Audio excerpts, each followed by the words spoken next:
You owe me $150,000, sweetheart, and your brother ran off like a coward, so now the debt is yours." The man slammed his fist on the diner counter so hard the coffee cups jumped. Penelope Hayes froze a plate of eggs, trembling in her hands, her whole body going cold. He leaned in close, his breath sour, his smile cruel. "Pay up or we take it out of you piece by piece." The other customers looked away. Nobody moved. Nobody ever moved for a girl like her. If you love stories about the invisible ones who finally get seen, subscribe to this channel and stay with me all the way to the end. And tell me in the comments what city you are watching from so I can see how far this story travels. The man's name was Frank Delgado, and he came into Lou Mitchell's diner every Thursday like it was his own kitchen. Penelope had learned to hear his footsteps before she saw him. Heavy, slow, confident in a way that only men who hurt people for a living ever were. The little bell over the door would ring, and the whole diner would seem to hold its breath, and Penelope's stomach would drop straight through the floor. "There she is," Frank said, sliding onto a stool at the counter. He was a big man, wide across the shoulders with a gold watch that caught the light. "My favorite little bank account." "Please," Penelope said quietly. She kept her voice low so the morning regulars would not turn around.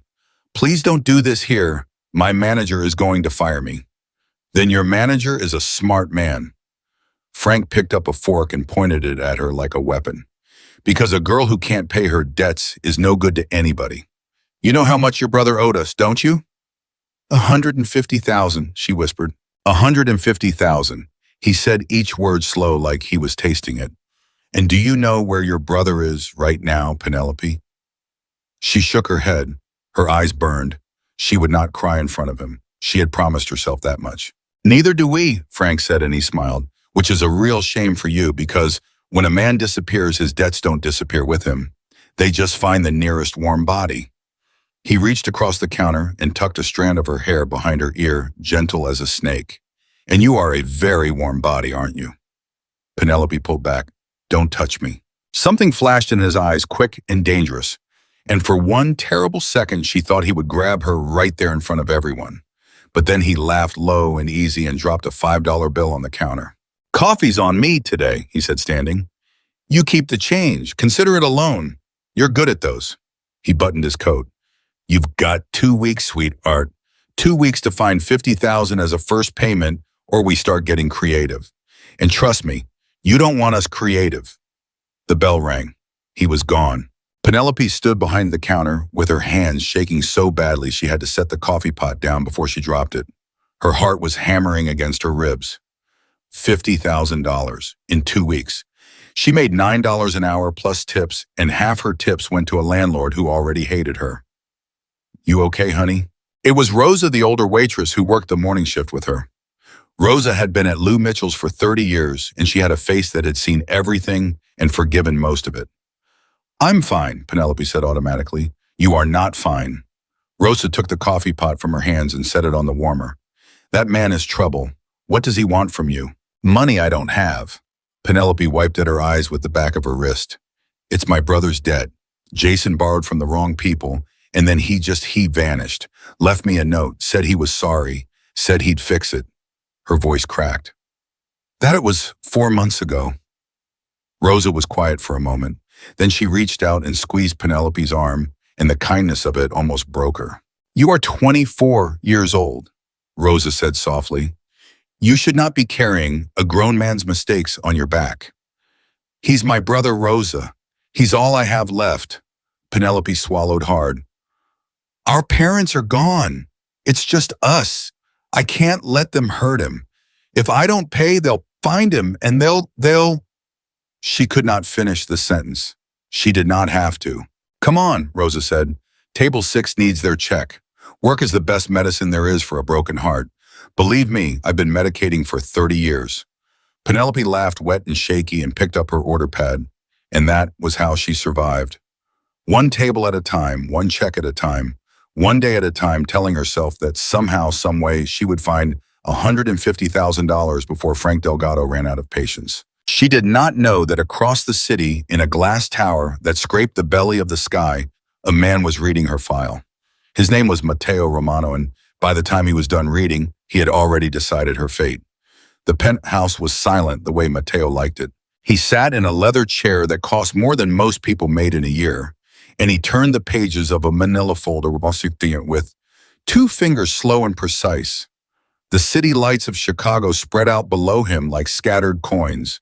He did not look at them. He had stopped being impressed by the view a long time ago. "Tell me about her," Matteo said. The man standing across from him was Luca, his second in command, and the closest thing Matteo had to a friend, which is to say not close at all. Luca was thin, sharp, and dressed like a funeral director, which in their business was often exactly what he was. "Penelope Hayes," Luca said, 24, works 3 jobs, a diner in the mornings, a laundromat in the afternoons, a bar downtown on the weekends. He consulted his own notes. No boyfriend, no close friends, parents deceased. One brother, Jason, who borrowed $150,000 from the Delgado crew and then disappeared and left the debt to her. "The Delgado crew works for us," Matteo said. It was not a question. "They do. So the girl is already ours, in a sense." Matteo closed the folder and set it on the arm of his chair. "She just doesn't know it yet." Luca shifted his weight. "Boss, forgive me, but I have to ask. Why her? You could have any woman in this city. Models, actresses, the daughters of senators, women who know how to wear a room. This girl is—" He hesitated. "Say it," Matteo said. "She's nobody," Luca said. "She's poor. She's plain. She's overweight. She works in a diner. If you put her on your arm, people will laugh." Matteo stood up.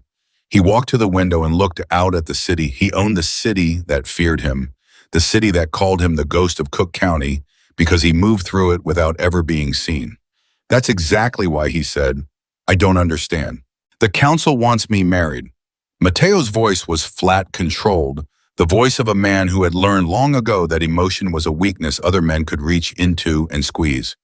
"They think a man with no wife and no family is a man with nothing to lose, and a man with nothing to lose is unpredictable.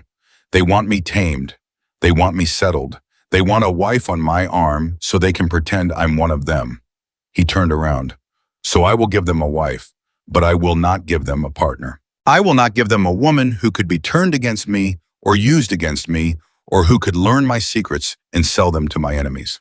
And the diner girl can't do that." "The diner girl has nothing," Matteo said. "No power, no connections, no allies. She has a mountain of debt and a missing brother and a body that makes people underestimate her. She is invisible, Luca, and an invisible wife is a safe wife. Nobody will look at her twice. Nobody will think she matters. And that means nobody will ever suspect she is standing at the very center of my empire." Luca was quiet. Then slowly he nodded. "It's smart," he admitted. "It's necessary," Matteo corrected. "Nothing more. This is a business arrangement. I will pay her debt. I will give her money. She will stand next to me at the parties, in the funerals, and the meetings, and she will smile and she will say nothing, and when the council is satisfied, I will let her go." He picked up the folder again and handed it to Luca. "Bring her to me, tonight. She's not going to come willingly. I'm not asking her to." Matteo turned back to the window. "Offer her the deal. If she refuses, remind her about her brother. She'll come." Luca took the folder and left. Matteo stood alone in the silence he loved, looking out at the city that belonged to him, and he told himself that this was just another transaction, a cold, clean, simple exchange. He told himself that a girl like Penelope Hayes could never touch him. He was wrong, but he did not know that yet. They came for her that night after her shift at the bar. Penelope was walking to the bus stop, her feet aching, her apron still smelling like beer, when a black car pulled up beside her and the door opened. A thin man in a dark suit stepped out. He did not grab her. He did not threaten her. He simply held the door and said, "Miss Hayes, someone would like to speak with you." "No, thank you," Penelope said and kept walking. The man walked beside her. "It's about your brother's debt." She stopped. "That's what I thought," Luca said gently. "Get in the car, Miss Hayes. Nobody is going to hurt you, I give you my word. My employer simply has a proposal. If you don't like it, you can walk away, and this conversation never happened.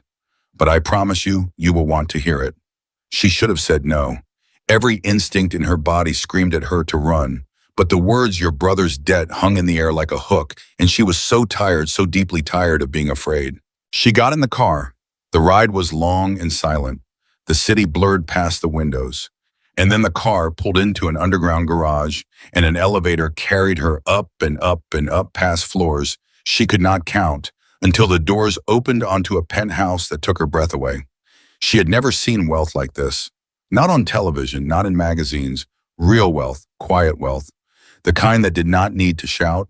And standing at the far end of the room, silhouetted against the glass, was a man. He turned around and Penelope forgot how to breathe. He was younger than she expected, maybe 30. Dark hair, dark eyes, a face carved out of cold stone. He was handsome in a way that frightened her, the way a knife is beautiful right before it cuts you. He wore a black suit with no tie, and he looked at her the way a man looks at a document he is about to sign. "Miss Hayes," he said. His voice was low and smooth. "Thank you for coming. Please, sit." "Who are you?" Penelope asked. She did not sit. "My name is Matteo Romano." He watched for a reaction and got one. Her face went pale. "I see you've heard of me." "Everyone's heard of you," she whispered. "The ghost of Cook County." The name people said in the back of the bar when they thought nobody was listening. The man who owned everything and answered to no one. You're the... "Yes," Matteo said. "I am. And I know all about you, Penelope. May I call you Penelope? Do I have a choice?" Something flickered at the corner of his mouth. Not quite a smile. "No," he admitted. "Not really, but I appreciate you asking." He gestured again to the chair. "Sit, please. What I'm about to offer you is going to change your life. You should hear it sitting down." She sat because her legs were shaking too hard to keep standing. Matteo walked to a small table and poured 2 glasses of water. He handed her one. She noticed his hands, steady, scarred across the knuckles. The hands of a man who had done terrible things and never lost a night of sleep over them. "Your brother Jason borrowed $150,000 from a crew that works for me," Matteo said, sitting across from her. "He gambled it, he lost it, and then he ran. And now the men who lent it are threatening you, which frankly is bad business, because a dead waitress can't pay anybody." He said it so casually that it took her a moment to understand he had just talked about her death like a line item. "I could erase that debt with a single phone call. I could make Frank Delgado forget your name entirely. I could give you your life back." "Why would you do that?" Penelope asked. Her voice was barely a whisper. "You don't even know me." "Because I need something from you," Matteo said. "And you are the only person in this city who fits what I need." "What do you need?" He looked at her for a long moment, and then he said the thing she would never forget for the rest of her life. "I need a wife," Penelope laughed. She did not mean to. It just burst out of her sharp and disbelieving because the whole thing was so absurd. A crime boss in a penthouse asking a diner waitress to marry him. It was the kind of thing that happened in cheap paperback novels, not in real life, not to her. "I'm sorry," she said when she saw the flatness in his eyes. "I'm sorry, you can't be serious." "I am always serious," Matteo said. "It is one of my least charming qualities." He set down his water. "Let me be clear about what I'm offering so there's no confusion. This is not a romance, Penelope. This is not love. I am not asking you to share my bed or my heart. I have neither to give. I am offering you a contract, a business arrangement. For 1 year, you will pretend to be my wife. You will attend certain events. You will stand beside me. You will play a role. And in exchange, I will erase your brother's debt in full, and I will pay you $2 million when the year is over." Penelope's mouth went dry. $2 million, she repeated. $2 million, Matteo said. "The debt erased. Your brother safe if he ever surfaces. And a life that is entirely your own when this is finished." He leaned back. "You would never have to wait another table. Never have to fear another Frank Delgado. Never have to lie awake wondering how you're going to survive." He watched her carefully. "I'm offering you freedom, Penelope. I'm just asking you to wear a ring to get it." She could not think. The room was too bright, too big, too impossible. $2 million. It was more money than she could imagine. It was every debt paid, every fear erased, every night of terror ended. "But why me?" she asked. "You could have anyone. Women 100 times prettier than me. Why would you pick a girl who looks like me?" For a moment, something crossed Matteo's face. Surprised maybe that she had asked the question so directly that she had named her own body as a flaw before he could. And then the coldness returned. "Because you're safe," he said simply. Because nobody would expect you. Because in my world, a beautiful wife is a liability. She has ambitions. She has admirers. She has secrets of her own. You have none of those things. You have nothing to gain by betraying me and everything to lose. That makes you the safest woman in Chicago." He paused. "And because Penelope, no one will ever look at you and think you matter. Which means no one will ever think to hurt you to get to me." It should have been an insult. It was an insult. And yet the way he said it so plainly, so honestly, without cruelty, cut through her in a different way. He was not mocking her. He was simply telling her the truth of how the world saw her. Invisible. Unnoticed. Not worth a second glance. She had spent her whole life being invisible. And now, for the first time, someone was offering to pay her $2 million for it. "I need to think," she said. "You don't have time to think," Matteo said. "Frank Delgado gave you 2 weeks. You don't have 2 weeks. You have tonight." He stood up, buttoned his jacket. "Here's what happens if you say no. You walk out of here. You go back to your apartment. And in 2 weeks, when you can't pay, Frank does exactly what he promised he would do. And I will do nothing to stop him because you will be nothing to me." He looked down at her. "Or you say yes. And every problem you have ever had disappears by morning. The choice is yours, but it is a choice you make now." Penelope stared at her hands, at the calluses, at the burn scars from the diner grill, at the hands of a girl who had worked herself to the bone and gotten nowhere. She thought about Jason wherever he was running scared. She thought about Rosa telling her she was too young to carry a grown man's mistakes. She thought about a life without fear, a life she had never once allowed herself to imagine. And she thought, God help me, that even the devil sometimes offers a good deal. "I have conditions," she said. Matteo raised an eyebrow. He had not expected that. "Go on." "You don't touch me unless I say you can," Penelope said, and her voice was steadier than she felt. "This is fake. It stays fake. I'm not a thing you bought." "Agreed," Matteo said without hesitation. "I have no interest in touching you. This is business." The way he said it, so quick, so cold, stung more than she expected, but she pushed it down. "And when it's over, I want it in writing, all of it. The money, the debt, everything. I've been burned by people's promises before." "Everything will be in writing," Matteo said.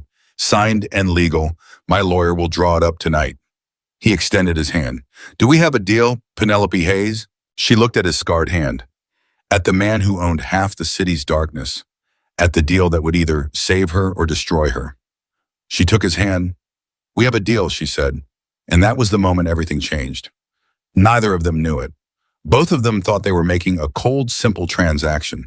Both of them were certain their hearts were safe. Both of them were about to find out how wrong they were. The next morning, Penelope woke up in a bed so soft she thought she had died.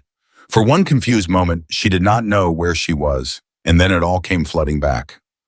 The penthouse, the contract, the man with the scarred hands.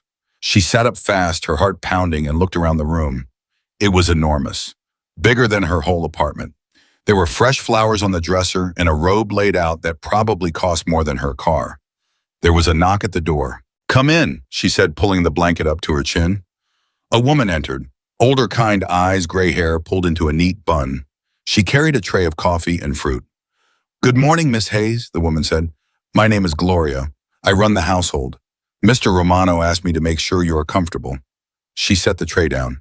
"He also asked me to give you this." She handed Penelope a phone, brand new, still in the box. "He said your old one was, and I'm quoting him, an embarrassment to modern technology." Gloria's mouth twitched. "He can be a difficult man, Mr. Romano, but he is not a cruel one. Not to the people under his roof. I want you to know that." "Thank you," Penelope said quietly. Gloria studied her for a moment. There was something in the older woman's eyes, something like sympathy or maybe warning. "You're not like the others," she said. "What others?" "There have been women here before." Gloria smoothed the blanket at the foot of the bed. "Not wives, but women. They come, they see the money, they see the power, they try to get their hooks in. Mr. Romano sends them away within a week. He can smell it on them. The greed." She looked at Penelope. "But you don't have that look. You look like someone who's just tired." "I am tired," Penelope admitted. "Then rest," Gloria said, moving to the door. "You're going to need your strength. This world he lives in, it eats people alive." She paused at the threshold. "Be careful, Miss Hayes. not of him, of yourself, of what you might start to feel. That's the thing that gets people killed in this house. Not the guns, the heart. And then she was gone, and Penelope sat alone in the enormous bed holding a phone worth more than a week of her old wages, wondering what on earth she had gotten herself into. The first time she saw Matteo be cruel, it turned her stomach. It was 3 days into her new life. She was learning the rules of the penthouse, the schedules, the silence. She had learned not to ask questions when men in dark suits came and went at strange hours. She had learned that certain rooms were never to be entered. She had learned that Matteo Romano was a man who lived behind a wall so high and so cold that she sometimes wondered if there was anything human left behind it at all. She was in the kitchen getting a glass of water when she heard the shouting. It came from Matteo's study, a man's voice pleading breaking, and then Matteo's voice low and even more frightening in its calm than any scream could be. "You stole from me, Marco," Matteo said. "Boss, please, I can explain. My kid was sick. The hospital bills, I just borrowed a little. I was going to pay it back. I swear on my mother's grave, I was going to pay it back." "You stole from me," Matteo repeated. "And now you're lying to me, which is worse." "Matteo, please, I have a family." Penelope stood frozen in the hallway, the glass of water forgotten in her hand. She should not be listening.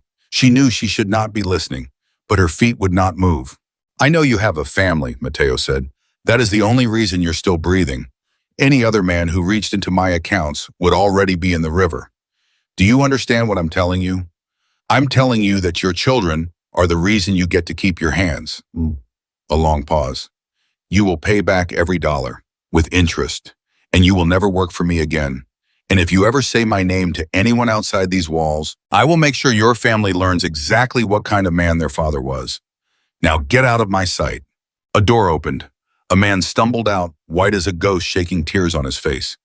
He did not see Penelope. He just fled. And Penelope stood there understanding for the first time exactly who she had made a deal with. Not a businessman.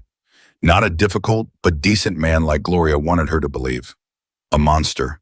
A man who talked about a father's hands and a family's safety in the same flat, empty voice. She turned to go back to her room, and she nearly dropped the glass. Matteo was standing in the doorway of his study watching her. "You heard that," he said. I didn't mean to." "Don't apologize," Matteo said. "You live here now. You'll hear worse." He walked toward her slow, and she made herself stand her ground even though every part of her wanted to run. He stopped a few feet away. "You're afraid of me." "Yes," Penelope said. "There was no point in lying." "Good," Matteo said. "Fear is honest. It's the people who aren't afraid of me that I have to watch." He looked at her, and for just a second, something moved behind his eyes, something she could not name. "He really did steal from me, you know. Marco, he wasn't lying about the sick child, and I wasn't lying about the accounts. Both things are true. That's how it works in my world. Everyone is guilty of something, and everyone has a reason, and none of it matters." He turned away. "Go back to bed, Penelope. Forget what you heard." But she could not forget. And that night, lying awake in the enormous bed, she realized something that disturbed her more than the cruelty itself. He had not hurt the man. He could have. Everyone knew what Matteo Romano did to people who crossed him. But he had let Marco keep his hands, let him keep his life, because of a sick child, because of a family. There was something under the ice. She had seen the edge of it, and God help her, she wanted to know what it was. The days turned into a week, and the week taught Penelope the shape of her strange new prison. She was not locked in. That was the strangest part. She could come and go within reason with a driver named Tommy, who followed her everywhere and never let her out of his sight. She could shop. She could walk. She could sit in the sun. She had every comfort money could buy, and she had never felt more alone in her life. Matteo was a ghost, even in his own home. He left before dawn and returned after midnight. When they did cross paths, he was polite and distant, treating her exactly like what she was, a contract, a necessary inconvenience, a piece of furniture that happened to breathe. He never asked how she was. He never asked what she wanted. He simply expected her to be ready when he needed her. "You'll need clothes," he told her one evening, the longest sentence he had spoken to her in days. "Real clothes. There's an event in 3 weeks, a gala. You'll be presented as my wife. You cannot look like a waitress." The words hit her like a slap, even though she knew he did not mean them as one. That was the worst part. He was not trying to hurt her. He simply did not see her as someone who could be hurt. I'll arrange stylists, he continued, not looking up from his papers. They'll dress you. Do whatever they say. And if I don't like what they choose, Penelope asked. Now he looked up. It's not about what you like. It's about what works. You're playing a role, Penelope, the role of a woman who belongs on my arm. Right now, forgive me, you don't look the part. He returned to his papers. The stylist will fix that. She went to bed that night with a knot in her throat, and she told herself she should not care what a cold, cruel man thought of how she looked. She told herself his opinion meant nothing.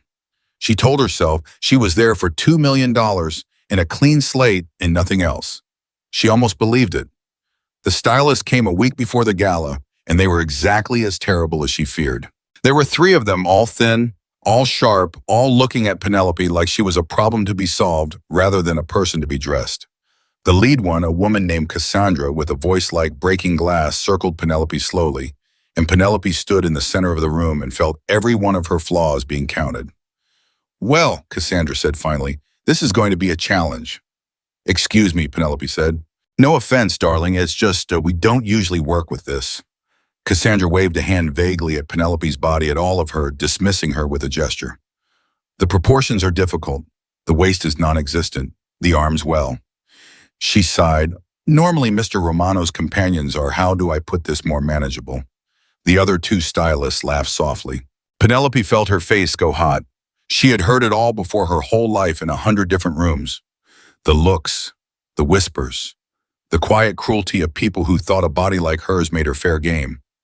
She had learned to swallow it. She had learned to shrink. She had learned to make herself smaller so she would not take up so much space in a world that clearly did not want her in it. I'm sorry, she said quietly. I know I'm not what you usually work with. Oh, don't apologize, Cassandra said. And it was worse than if she had been angry because she was kind about it, the special kind of kindness that is really contempt in a soft dress. We'll do our best. We can hide a lot if we're clever. Maybe if we stand you at an angle in low light, some heavy fabric to camouflage the shape. She turned to her assistants.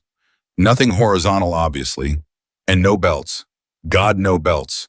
We're trying to hide the fact that there's no waist, not announce it. Maybe a shawl, one of the assistants offered, a big one to cover the arms. The arms are truly a lost cause, Cassandra agreed. We'll drape her in something dark and pray for a dim room. Penelope stood there and took it. Every word. So she looked at the floor and she took it because that was what she had always done. Because arguing only made it worse, because the world had taught her that a girl who looked like her did not get to have feelings about how she was talked about. But something was different this time. Something had shifted in her over the last week in this strange cold house, watching a man let another man keep his hands. She was so tired of being invisible, so tired of shrinking. And for one moment, standing in the middle of that beautiful room, while 3 cruel strangers picked her apart, she wanted more than anything to just stop taking it. Could you please stop talking about my body like I'm not here, she said. The room went quiet. Cassandra blinked. I beg your pardon. I'm standing right here, Penelope said. Her voice was shaking, but she kept going. I can hear every word you're saying, and I know I'm not thin, and I know I'm not what you're used to, but I'm a person, and I'm asking you please to stop. For a moment, Cassandra looked genuinely startled, and then her face hardened, and she smiled a thin, cold smile. Of course, she said. How sensitive of you. I forget that girls like you get so emotional about the truth. She turned back to her assistants. Well, we tried to be gentle. If the client wants us to be honest, then let's be honest. The truth is no fabric on earth is going to make this presentable. Mr. Romano is going to walk into that gala with frankly an embarrassment on his arm, and there's nothing 3 stylists can do about it. Maybe he lost a bet. Maybe it's a charity thing. Who knows why rich men do what they do? She laughed, but at least when they laugh at him, they'll be laughing at her first. Penelope's eyes filled with tears. She hated herself for it. She hated that she was crying in front of these people, giving them exactly what they wanted, but she could not stop it. Now, don't cry, Cassandra said in that same terrible soft voice. You'll ruin what little we have to work with. Chin up, darling, or, well, chins. The assistants laughed. That's enough. The voice came from the doorway, low, cold, absolutely certain. Every head in the room turned. Matteo Romano was standing in the doorway, and Penelope had never seen his face look like that. Still, empty. The face of a man who had just decided something terrible and felt nothing about it at all. Mr. Romano, Cassandra said, straightening her smile, snapping back into place. We were just discussing the challenges of, well, we'll have her camera ready, I promise you. It just takes creativity when the material is difficult. How long have you been in my home? Matteo asked. Cassandra faltered. I'm sorry. It's a simple question. How long have you been standing in my home insulting the woman I brought into it? The room went cold. Penelope watched Cassandra's confidence crack, watched her realize too late exactly whose house she was standing in and exactly what kind of man she had just performed in front of. Mr. Romano, we were only trying to do our jobs. She's difficult to dress, that's all. It's a professional assessment, nothing personal. You called her an embarrassment, Matteo said. He walked into the room slow and the temperature seemed to drop with every step. In my house. To her face, you laughed at her. He stopped in front of Cassandra. Do you know who I am? Yes, Cassandra whispered. All the cruelty had gone out of her now. There was only fear. Then you know that in this city I decide who eats and who starves. Matteo's voice never rose. It never had to. By tomorrow morning, every designer, every house, every client you have ever worked with will know that Cassandra Vale insulted Matteo Romano's wife to her face. You will never work in this city again. Not for me. Not for anyone. You will be finished. He turned to the assistants. All three of you, get out of my home. Now, before I decide that ending your careers isn't enough. They ran. They gathered their bags with shaking hands, and they ran, and the door slammed behind them. And then it was just the two of them, Matteo and Penelope, alone in the sudden silence. Penelope was still crying. She could not stop. Not from sadness now, but from shock, from the sheer force of what had just happened, from watching this cold, impossible man burn 3 careers to the ground because someone had made her cry. Matteo, she said, you didn't have to. Yes, he said, I did. He was not looking at her. He was looking at the door where the stylist had fled, and his jaw was tight, and his hands were curled into fists at his sides. Nobody insults you in my house, he said. Nobody? Do you understand? While you carry my name, you are not invisible. You are not an embarrassment. You are not a problem to be solved. Now he turned to her, and something in his eyes was different than she had ever seen it, cracked raw, something breaking through the ice. You are under my protection, and I do not let people I protect be spoken to like that, ever. Penelope wiped at her eyes. Her heart was doing something strange, something painful and warm all at once. Why do you care? She whispered. I'm just a contract. You said it yourself. I'm just business. Matteo opened his mouth to answer, and then he closed it. Because for the first time in a very long time, Matteo Romano did not have an answer. He stood there looking at this crying girl in the center of his cold, beautiful room. This girl, the whole world had decided did not matter, and he felt something move in the frozen place where his heart used to be. Something he had buried so deep and so long ago that he had forgotten it was there at all. He did not know what it was yet. He would not let himself know. It was too dangerous, too soft, too much like a weakness that his enemies could reach into and squeeze. It's business, he said finally, and his voice was rough. I protect my investments. That's all this is. But they both heard the lie in it, and they both pretended they had not. Go clean up, Matteo said, turning away. I'll find new stylists, better ones, people who understand that you are not a problem to be hidden. He paused at the door, his back to her. You looked fine, Penelope. You always looked fine. Those people were fools. Don't let them make you believe otherwise. And then he was gone. Penelope stood alone in the room, her heart-pounding tears drying on her cheeks, and she understood with a strange, terrible certainty that Gloria had been right. The heart was the thing that got people killed in this house, and hers had just started to beat again. That night, Matteo could not sleep. He sat in his study with a glass of whiskey he did not drink, staring at the fire, and he replayed it over and over. The way the stylist had laughed, the way Penelope had stood there and taken it quiet, small apologizing for existing. And then the way she had finally spoken up. Please stop talking about my body like I'm not here. I'm standing right here. I'm a person. He had walked into that room intending only to check on the fitting, and he had walked out having ended 3 careers and feeling something he had not felt in 15 years. He had felt protective, not of an investment, not of a contract, of her. "You're a fool," Matteo told himself out loud. His voice echoed in the empty room. "She's a business arrangement. She's a means to an end. When the year is over, you pay her and you never see her again." But even as he said it, he saw her face again. The way her eyes had filled with tears. The way she had asked so quietly, so honestly, "Why do you care?" And the way he had not been able to answer, because the truth was, he did not know. And the truth was, it frightened him more than any enemy ever had. Matteo Romano had built his entire life on ice, on control, on feeling nothing, wanting nothing, needing no one, because the moment you needed someone, they became the knife that could kill you. He had watched it happen to his father. He had watched love make a strong man weak, watched it get his mother killed, watched it teach him the only lesson that had ever mattered. Care about nothing and nothing can be used against you.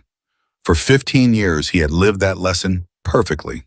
And now in the space of 1 week, a poor chubby girl from a diner, a girl he had chosen precisely because she meant nothing, was starting to mean something. "No," he said to the fire. "No, absolutely not." He drank the whiskey, then all of it in one swallow. He told himself he would put more distance between them. He told himself he would be colder, harder, more careful. He told himself he would remember what she was: a contract, a tool, a temporary arrangement, and nothing more. He told himself all of it. And somewhere down the hall, Penelope Hayes lay awake in the enormous bed, thinking about a cold, cruel man who had burned down 3 careers because she cried, and she told herself the same thing. Nothing. He means nothing to me. This is business. 2 people awake in the dark in the same silent house, each of them lying to themselves about the same thing. Neither of them knew that in 3 weeks at a gala full of the most dangerous people in Chicago, the whole world would find out exactly how big those lies had become. Neither of them knew that a man named Dominic Costa was already watching, already planning, already deciding that Matteo Romano's strange new wife was a weakness worth exploiting. Neither of them knew that soon there would be a sniper and shattered glass and a body thrown over a body, and a truth that could no longer be denied. For now, there was only the dark and the silence, and 2 frozen hearts awake in the night, beginning against all their own commands to thaw. The new stylist arrived 4 days later, and she was nothing like the last ones. Her name was Delphine, and she was an older woman with silver hair and warm hands and eyes that missed nothing. She walked into the penthouse, took one look at Penelope standing nervously by the window, and smiled like she had just found something precious. "Oh, look at you," Delphine said. "Look at that skin. Look at those eyes. Honey, we are going to have fun." Penelope blinked. "You are—" "Of course we are." Delphine set down her bags and took Penelope's hands in her own. "Now I heard what happened with the last crew. Mr. Romano told me himself, and let me tell you, he was not gentle about it. He said, and I'm quoting the man, he said, 'Find me someone who understands that beauty is not a dress size.'" She squeezed Penelope's hands. "So here I am. And I want you to forget everything those fools said to you, every word, because they were not looking at you. They were looking at a number on a tag, and darling, you are so much more than a number." Penelope felt her throat tighten. "Nobody's ever—" she started and could not finish. "Nobody's ever what made you feel beautiful." Delphine's voice softened. "Well, that ends today. Now sit down. Let me show you what I see." For the next 3 hours, Delphine worked. She did not hide Penelope. She did not drape her in dark fabric and pray for a dim room. She dressed her in a deep emerald green that made her skin glow, a gown cut to celebrate her curves instead of apologize for them. She showed her how to stand, how to hold her chin, how to walk into a room like she owned it. And when Penelope finally saw herself in the mirror, she did not recognize the woman looking back. "That's not me," she whispered. "That is absolutely you," Delphine said. "That was always you. They just never let you see it." Penelope stared at her reflection, at the way the green caught the light, at the way she looked for the first time in her life like someone worth looking at. And something happened in her chest, something warm and terrifying and completely new. She looked powerful. She looked like she mattered. She had no idea that down the hall Matteo was about to see her like this, and that it would break something in him he had spent 15 years building. The gala was 3 days away now, and the tension in the penthouse had grown so thick you could taste it. Matteo had done exactly what he swore he would do. He had put distance between them. He had been colder, sharper, more careful. He arrived home and disappeared into his study. He spoke to her only when necessary and only about the plan, where she would stand, what she would say, who she should avoid. He treated her like a soldier being briefed for a mission, and Penelope told herself that was fine. That was exactly what she wanted, that she did not care at all. But she noticed the way he never quite looked at her anymore, and she wondered why a man would work so hard not to look at a woman who meant nothing to him. "You'll be introduced as my wife," Matteo said the night before the gala. They were in the dining room and he was eating alone as always, at the far end of a table built for 20. "You'll wear the ring. You'll stay close to me. You'll smile. And no matter what anyone says to you, no matter how they provoke you, you will not react. Do you understand?" "Why would anyone provoke me?" Penelope asked. Matteo set down his fork. "Because the people who will be there are the most dangerous people in this city," he said. "And when a man like me shows weakness, they smell it and they come for it. My marriage is a display of strength. It has to be flawless. If anyone sees a crack, they will drive a knife into it." He looked at her, and there was something almost like warning in his eyes, almost like fear, though she did not understand it yet. "So whatever happens, you follow my lead. You do not speak unless spoken to, and you do not under any circumstances let them see you hurt." "And if they insult me?" Penelope asked quietly. Like the stylist did, Matteo's jaw tightened. "Then you let me handle it," he said. "You do nothing. You say nothing. You let me handle it." His hand had curled into a fist on the table, and he seemed to notice it and forced it open. "That is not your job. That is mine." Penelope studied him. "You keep saying you don't care about me," she said, "but you keep acting like you do." For a moment, something flickered across his face, and then the ice came down again. "I care about the mission," he said flatly. "You are part of the mission. Don't confuse the two." He stood throwing his napkin on the table. "Get some sleep. Tomorrow is the most important night of both our lives. Don't ruin it." He walked out, and Penelope sat alone at the enormous table, and she thought, "You can lie to me all you want, Matteo Romano, but you can't lie to me and yourself at the same time." The night of the gala arrived, and when Penelope came down the stairs in her emerald gown, Matteo forgot how to breathe. He was standing in the foyer, adjusting his cufflinks, and he looked up and he simply stopped. His hands went still.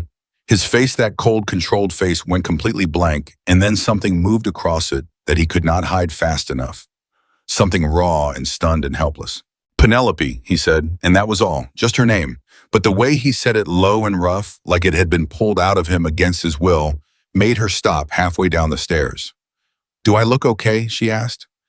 "Delphine said this color, but if it's too much, I can—" "You look," Matteo started. He stopped. He tried again. "You look like you belong there." It was not what he had meant to say. What he had meant to say was some cold professional assessment, some remark about how she would pass, how she would do. What came out instead was the truth, and it landed in the space between them, and neither of them knew what to do with it. Penelope came the rest of the way down the stairs. She stopped in front of him, and for a long moment they just looked at each other, this cold, impossible man and this girl the world had thrown away, and something passed between them that neither of them could name. "You look beautiful," Matteo said finally, quietly, like a confession. "There, I said it. Now let's go before I say something even more foolish." He offered her his arm. She took it, and as they walked out to the car, Penelope felt her heart doing something dangerous, something she had promised herself it would never do. She had no idea that across the city, a man named Dominic Costa was already at the gala, already drinking, already waiting for Matteo Romano to arrive so he could take him apart in front of everyone who mattered. The gala was held in a ballroom filled with the most powerful and most terrible people in Chicago. Penelope had never seen anything like it. Politicians shaking hands with men whose money came from blood. Judges laughing with the same criminals they would sentence in daylight. Old money and new violence all mixed together, all pretending to be civilized, all watching the door. And when Matteo Romano walked in with a woman on his arm, the whole room turned. Penelope felt every eye land on her. She felt the whispers start, immediately felt the weight of 100 stares, felt the old familiar urge to shrink, to make herself smaller, to disappear. But then Matteo's hand pressed gently against the small of her back, steadying her, and she remembered Delphine's voice. "Chin up, own the room." She lifted her chin, and she walked. "Matteo Romano," a voice boomed. An older man in an expensive suit approached arms wide. You sly dog. You told the council you'd bring a wife, and none of us believed you. And here she is. He took Penelope's hand and kissed it. Charmed, my dear. Absolutely charmed. I am Salvatore Gambino. I've known this cold-blooded bastard since he was a boy, and I never thought I'd see the day he'd settle down. It's nice to meet you, Penelope said, and her voice only shook a little. She's lovely, Matteo, Salvatore said, turning to him. A real woman, not one of those starving models you people always parade around. A man could get used to a woman like this, something to hold on to. He clapped Matteo on the shoulder. The council will be pleased. A married man is a stable man. You've done well. Thank you, Salvatore, Matteo said smoothly. And for the first 20 minutes, it went perfectly. Penelope smiled. She said little. She followed Matteo's lead. She let herself be introduced to men whose names she recognized from newspaper headlines about bodies found in the river. And slowly, carefully, she began to believe they might actually pull this off.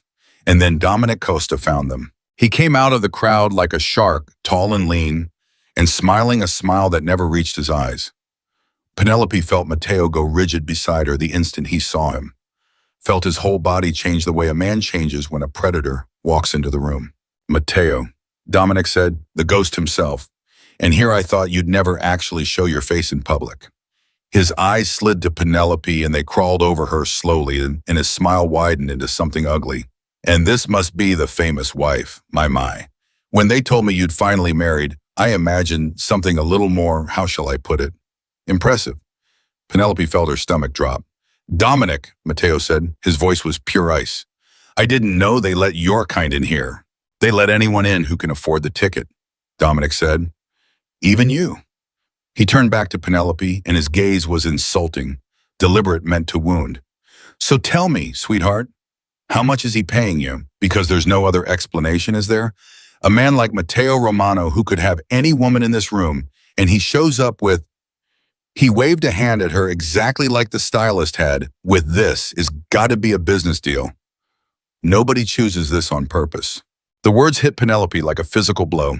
She felt her face go hot, felt the old shame rising, felt every eye in the vicinity turning to watch, to judge, to laugh. And she remembered Matteo's instruction. Do nothing, say nothing, let me handle it. So she said nothing. She stood there, and she took it, and she prayed she would not cry. But Dominic was not finished. Look at her, he said louder now, loud enough for the surrounding crowd to hear. Standing there like she belongs, like she isn't the fattest, poorest thing to ever walk into this room.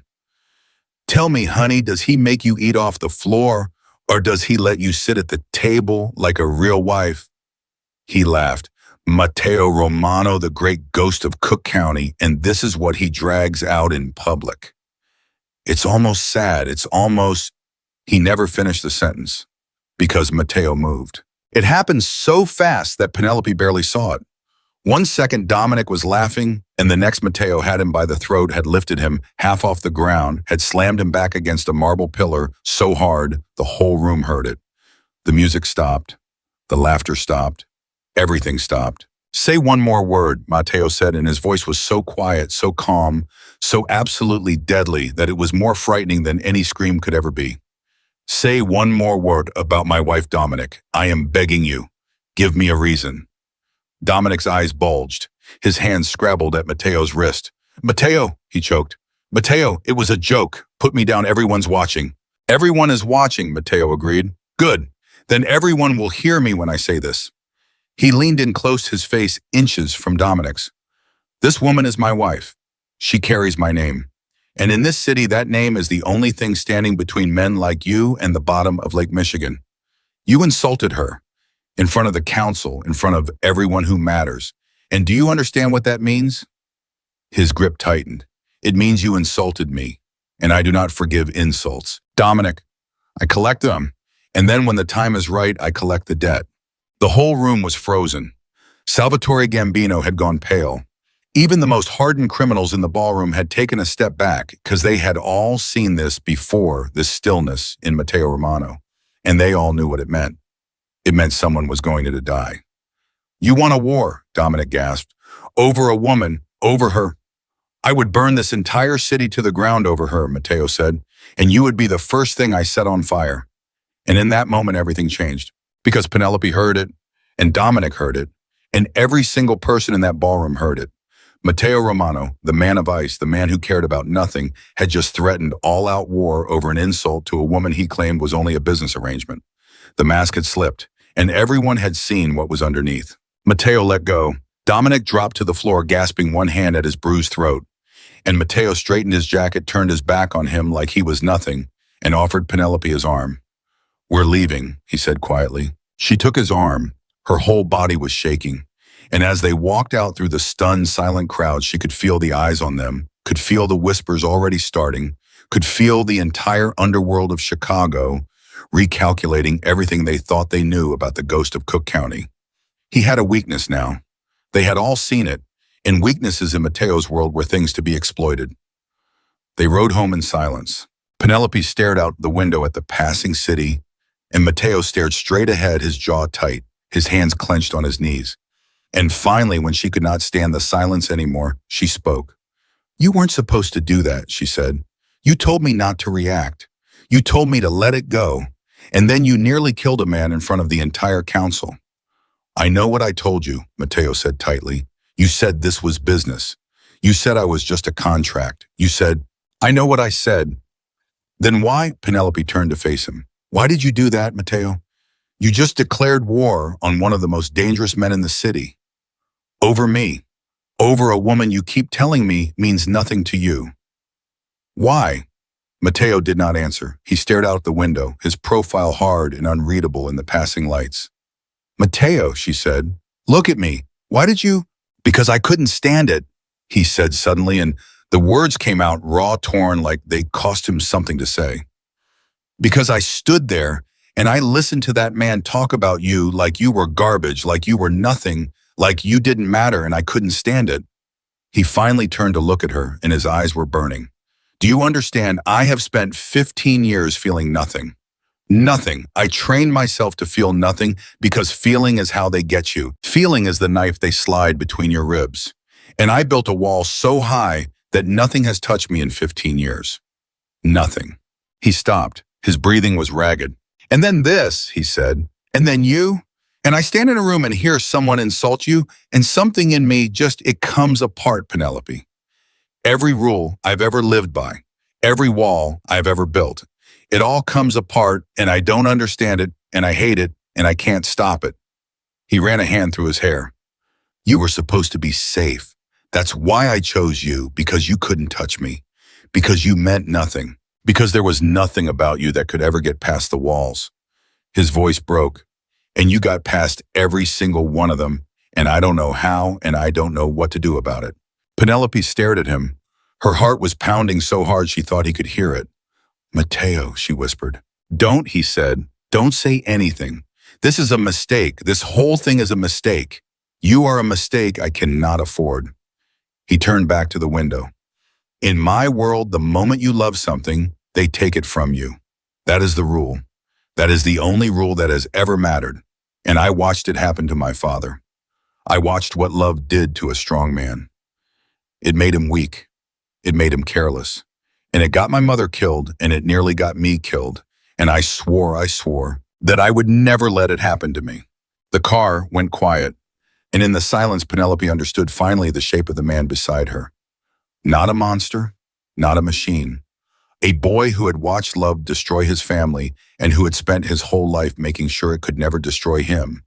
And now here she was, destroying him anyway. "I'm not going anywhere," she said quietly. Matteo closed his eyes. "You should be terrified of me," he said. "Everyone else is." "I was," Penelope admitted. "At first. But I've watched you now, Matteo. I've watched you let a man keep his hands because of his children. I've watched you burn 3 careers because someone made me cry. I've watched you nearly kill a man because he insulted me."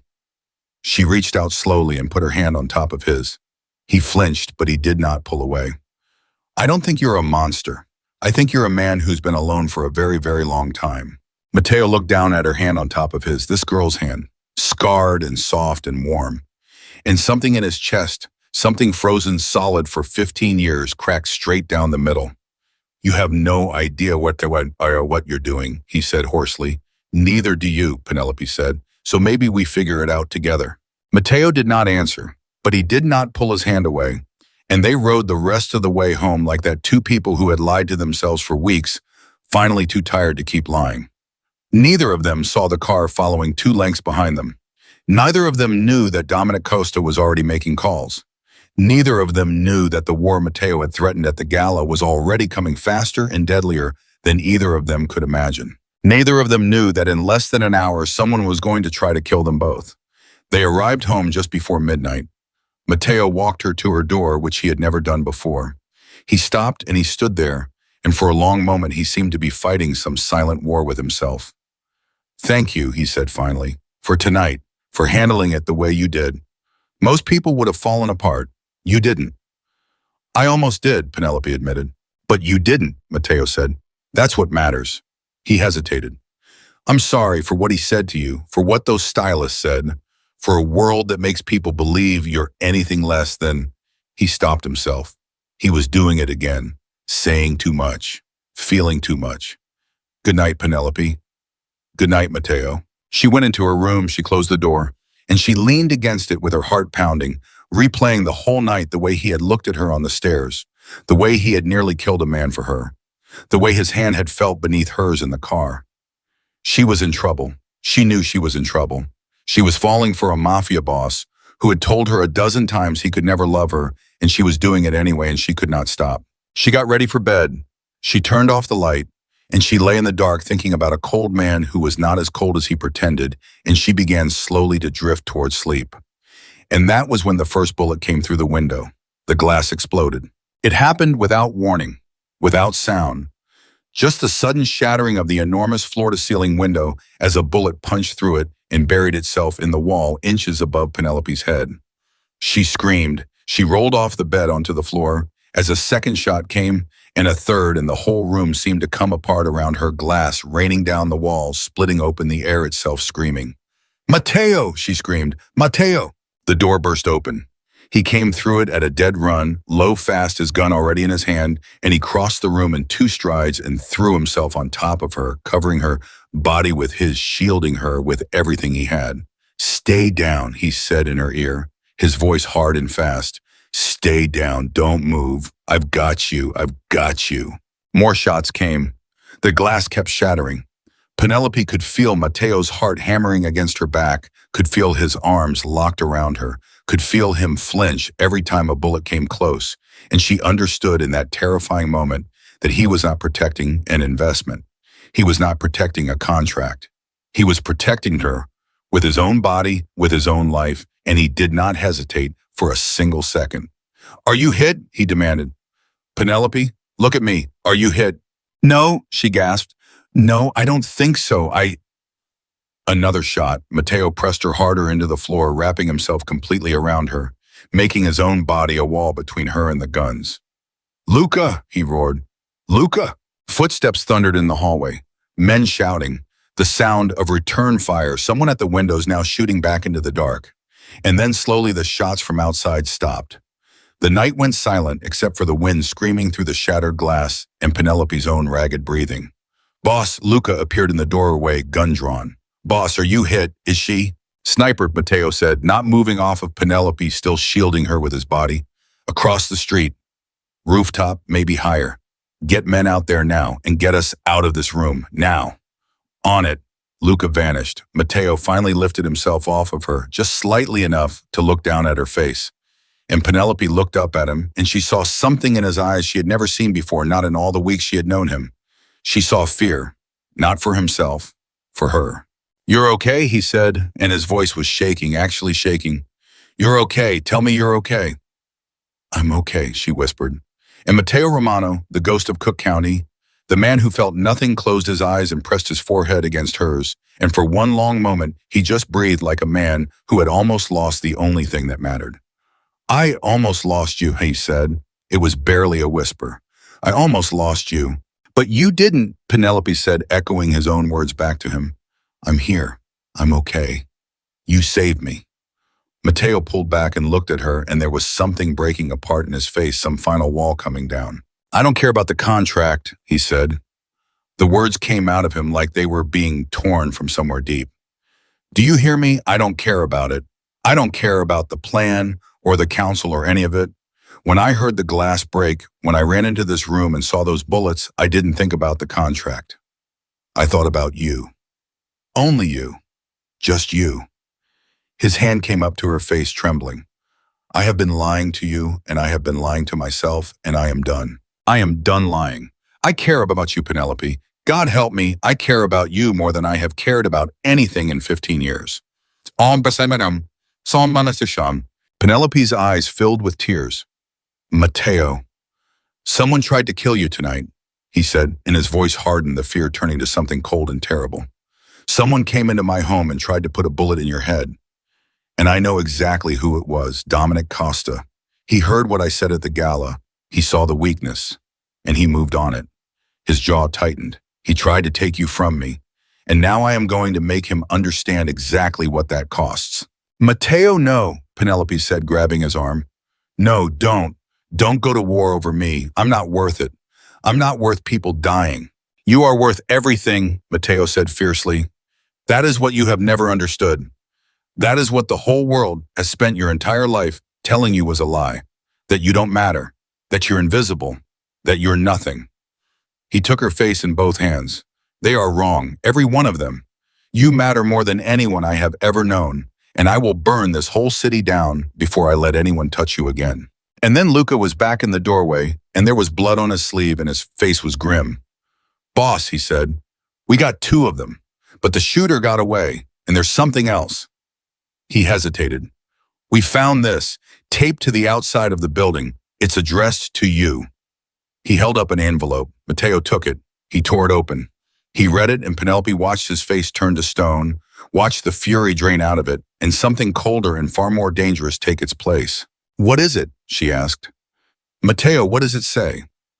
For a long moment, Matteo did not answer. He just stared at the paper in his hand, and then slowly he looked up at her, and there was a terrible new expression on his face. It's from Dominic, he said quietly. He says the sniper was a warning. He says he could have killed you tonight, and he didn't on purpose to prove he can reach you anytime he wants. His hand crushed the paper. And he says he has something of yours, something he's going to use to make sure you do exactly what he wants. What? Penelope's blood ran cold. What does he have? Matteo looked at her, and for the first time he did not want to tell her the truth. Your brother, he said. Dominic has your brother Penelope. He has Jason. The floor seemed to drop out from under her. No, she whispered. No, that's not, he can't. Jason is missing. Nobody knows where he... Dominic found him, Matteo said grimly. He's been holding him, and now he's using him. He held up the crushed paper. He says if you want your brother to stay alive, you'll do exactly what he tells you. And what he wants you to do, Penelope, is betray me. The room went silent.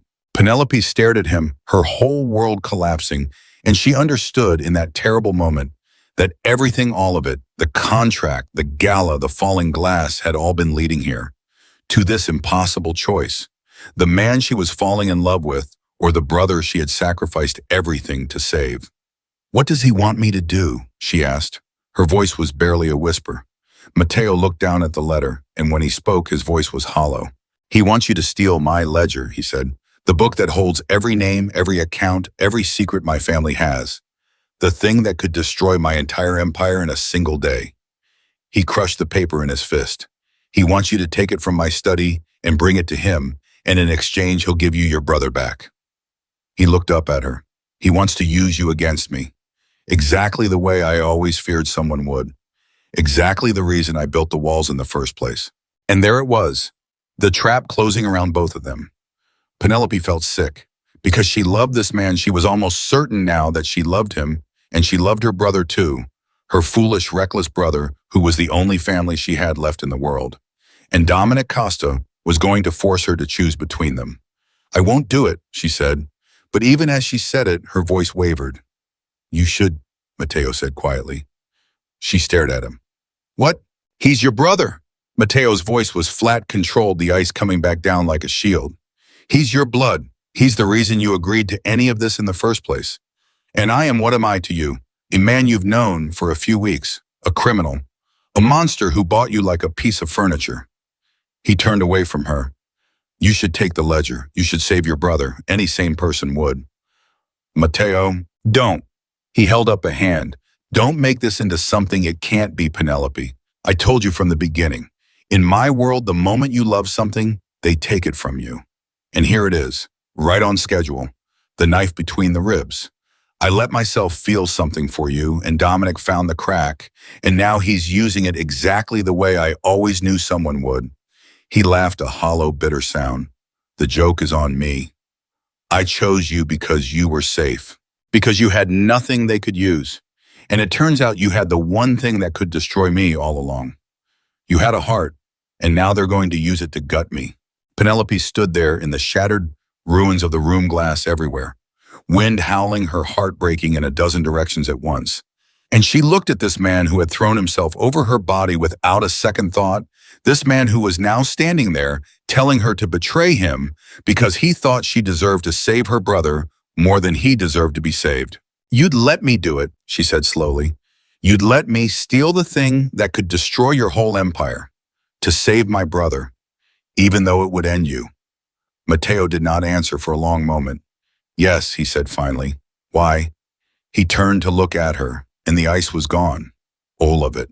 What was underneath was something she had never seen in him, something soft and broken and unbearably human. Because I would rather lose my empire than watch you lose the last person you love, he said quietly. Because for the first time in 15 years, there is something I care about more than power. And it's you. It has been you for weeks, and I have been too much of a coward to say it out loud. He took a breath. So take the ledger, Penelope, save your brother. And if it destroys me, then let it destroy me. I would rather burn as a man who loved you than survive as a man who let your brother die to save himself.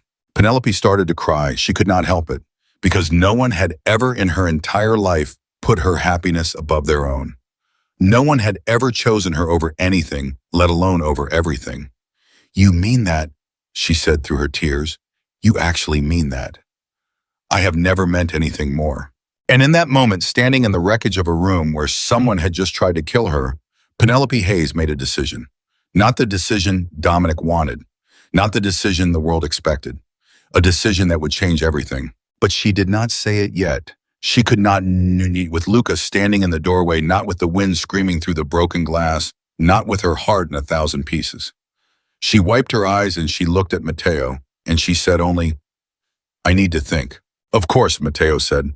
The ice was already coming back, while already rebuilding the man, already preparing himself to lose everything. Take all the time you need. But Penelope, he caught her eye. Whatever you decide, I want you to know something. Choosing to save your brother would not make you a traitor. It would make you exactly the person I fell in love with. The person who would sacrifice anything for the people she loves. He turned away. That's the cruelest part of all of this. The very thing that makes you worth loving is the thing that's going to destroy me. He walked out of the room. Luca followed, and Penelope stood alone in the shattered dark glass, crunching under fierce fun, the cold Chicago wind pouring through the broken window, and she pressed her hands to her face and she wept. Because she loved him. She knew it now with absolute certainty. She loved Matteo Romano. And Dominic Costa was going to make her choose between that love and her brother's life. But what neither Matteo nor Dominic understood, what neither of them could possibly know, was that Penelope Hayes had spent her entire life being underestimated, being invisible, being counted out, dismissed, ignored, thrown away. And that had taught her something that men like them, men who lived on power and fear, had never learned. It had taught her that the person nobody sees coming is the most dangerous person in the room. She wiped her tears. She stopped crying. And in the dark and the ruins, a new expression came over her face, something hard and clear and absolutely certain. Dominic Costa wanted her to betray Matteo. He wanted to use her the way everyone had always used her, the way everyone had always assumed they could, because she was poor and plain and powerless and would surely do whatever she was told. He had made a terrible mistake. Because Penelope was done being told what to do. She was done being a pawn in other people's games. She was done being invisible. And when the time came, she was not going to betray Matteo Romano. She was going to save him and her brother. And she was going to make Dominic Costa deeply, bitterly sorry that he had ever mistaken a quiet woman for a weak one. She just did not know yet how much it was going to cost her. They moved her out of the penthouse before dawn. Matteo would not risk another night in a building where a sniper had a clear line to her window. By 4 in the morning, they were in a car, and by 6, they were far outside the city, pulling up to a house Penelope had never seen, a quiet estate, hidden behind gates and trees, a place where the ghost of Cook County went when even he needed to disappear. No one knows about this place, Matteo told her as Luca and 2 other men swept the house. Not the council, not my enemies, not anyone. You'll be safe here. And Jason, Penelope asked, is Jason safe? Matteo did not answer right away, and that silence told her everything. We're looking for him, he said finally. I have every man I trust searching the city. If Dominic is holding him, we'll find him. I promise you that. You can't promise that, Penelope said quietly. No, Matteo admitted. I can't, but I can promise you I will not stop looking. Not until he's found. Not until he's safe. He looked at her, and there was something raw in his eyes. Your brother is the reason you walked into my life. I'm not going to let Dominic use him against you, whatever it takes. Penelope wanted to believe him. She did believe him. But there was a clock ticking now. A terrible clock, and both of them could hear it. Dominic had given her 3 days. 3 days to steal the ledger and deliver it, or Jason died. And every hour that passed was an hour closer to a choice she did not know if she could survive making. She sat down heavily on the couch. She had not slept. She had barely stopped shaking since the glass shattered. Why is this happening? She asked. Why me? I was a waitress. I served eggs and coffee, and now there are snipers, and my brothers have been kidnapped, and I'm hiding in a safe house with the most dangerous man in Chicago. She laughed, but it came out broken. 3 months ago, my biggest problem was making rent. 3 months ago, you were invisible, Matteo said, and invisible is safe. I did this to you. I pulled you out of the shadows and into the light, and the light in my world is full of guns. He sat down across from her. I'm sorry, Penelope. I told myself I was saving you, erasing your debt, giving you money, giving you freedom. But the truth is I put you in more danger than Frank Delgado ever could have. And I did it because it was convenient for me, because you were useful. You're not that man anymore, Penelope said. Aren't I? Matteo looked at his own scarred hands. I don't know what I am anymore. That's the problem. For 15 years, I knew exactly who I was. Cold, controlled, untouchable.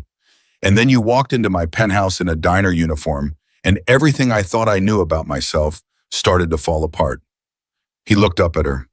I don't recognize the man who threw himself over you last night.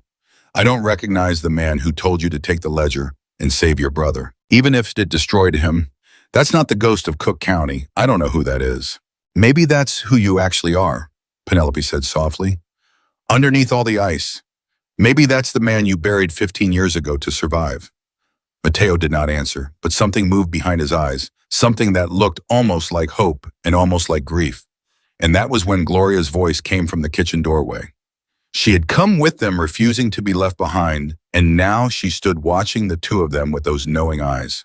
He was gentle once, Gloria said, before you ask, because I know you're wondering. She came into the room.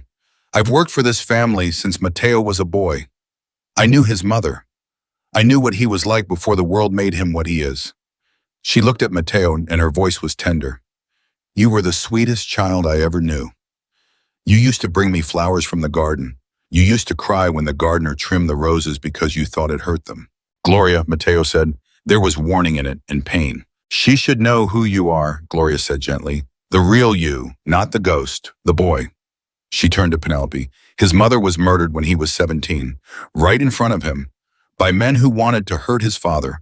And Matteo held her while she died, and something in him it closed, like a door. And the sweet boy who cried over roses never came back. Her eyes filled with tears. Until now, until you. I've watched him for 15 years, Miss Hayes, and I never once saw that door open. Not until you walked through it. The room went quiet. Matteo stood up abruptly. I have calls to make, he said, and his voice was rough. About your brother, excuse me. He walked out, but Penelope had seen his face before he turned away. She had seen the thing he was running from. Not anger, not the cold. Something much more dangerous to a man like him. She had seen how much it hurt him to be loved. The first day in the safe house passed in a blur of fear and waiting. Matteo's men worked to the phones chasing every lead, every rumor, every whisper of where Dominic might be holding Jason. And Penelope sat and waited and tried not to think about the clock and failed. By afternoon, Luca came in with news and his face was grim. "We found the building where they're holding him," he said. "An old meat-packing warehouse on the south side. Dominic's territory. Our source says Jason's alive, but they're watching him around the clock. 6 men, maybe more. Heavily armed." "Then we go get him," Penelope said, immediately standing up. "Right now, we go get him." "It's not that simple," Matteo said. "Why not? You know where he is. You have men. Go get my brother." "Because it's a trap, Penelope." Matteo's voice was hard. "Dominic wants me to come. He told you to steal the ledger, yes, but he also made sure we'd find out exactly where Jason is being held."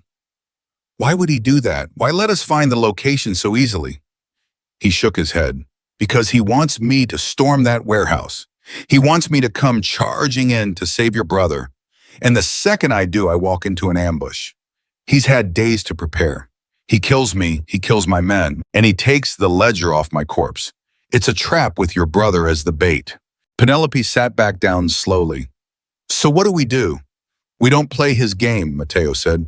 "We find another way." But there was no other way, and they both knew it. The clock kept ticking. And that night, when Penelope could not sleep, she got up and walked the halls of the strange house, and she found herself standing outside Matteo's study. The door was open. He was inside alone, sitting at a desk with a bottle of whiskey and a book in front of him. A leather-bound book, old and worn. The ledger. Penelope realized what it was the moment she saw it. The thing Dominic wanted. The thing that could destroy Matteo's entire empire. And here it was sitting on a desk 10 feet away from her, completely unguarded. He had left it out.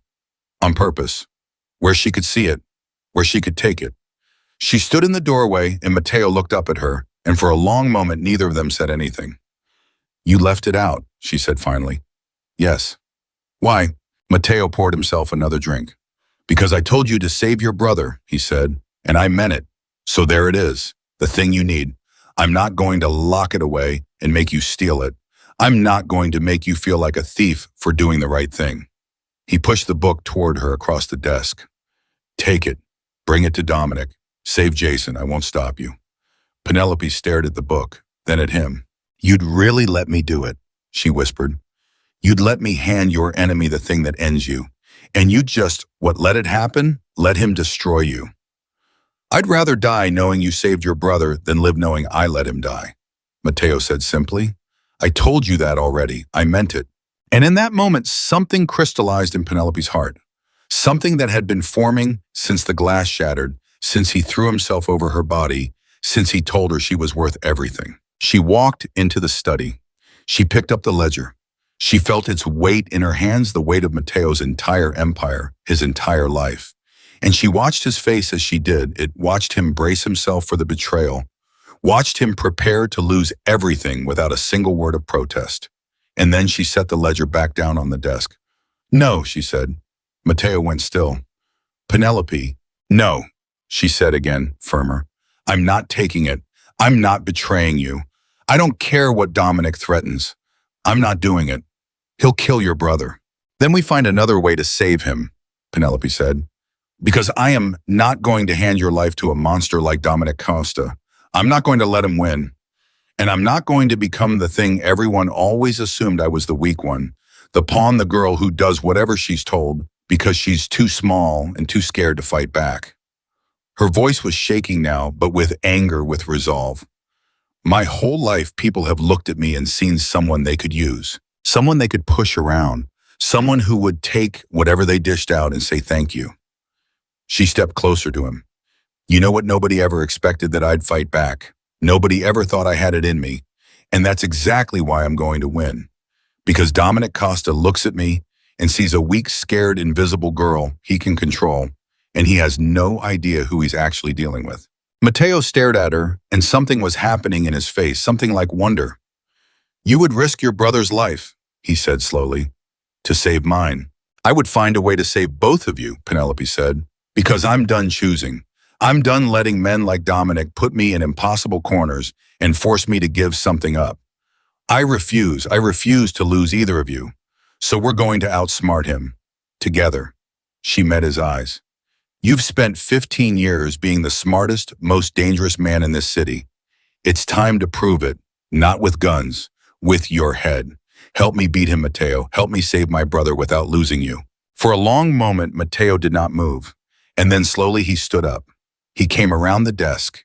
He stopped in front of her, closer than he had ever stood.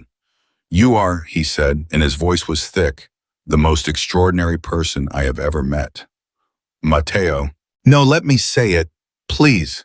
I've been holding it in for weeks and I can't anymore. He took her face in his hands. I chose you because I thought you were nothing, because I thought you were invisible, powerless, safe, and you have turned out to be the strongest person I have ever known, stronger than any soldier in my organization, stronger than any boss on the council, stronger than me. His thumb brushed her cheek. I have been terrified of this, of you, of what you make me feel, because everything I love gets taken from me. That is the rule of my life. But standing here right now, watching you refuse to betray me even to save your own brother, I don't care about the rule anymore. His voice broke. I love you, Penelope. I love you. And I am done being afraid of it. And then he kissed her. It was not the kiss of a mafia boss claiming a possession.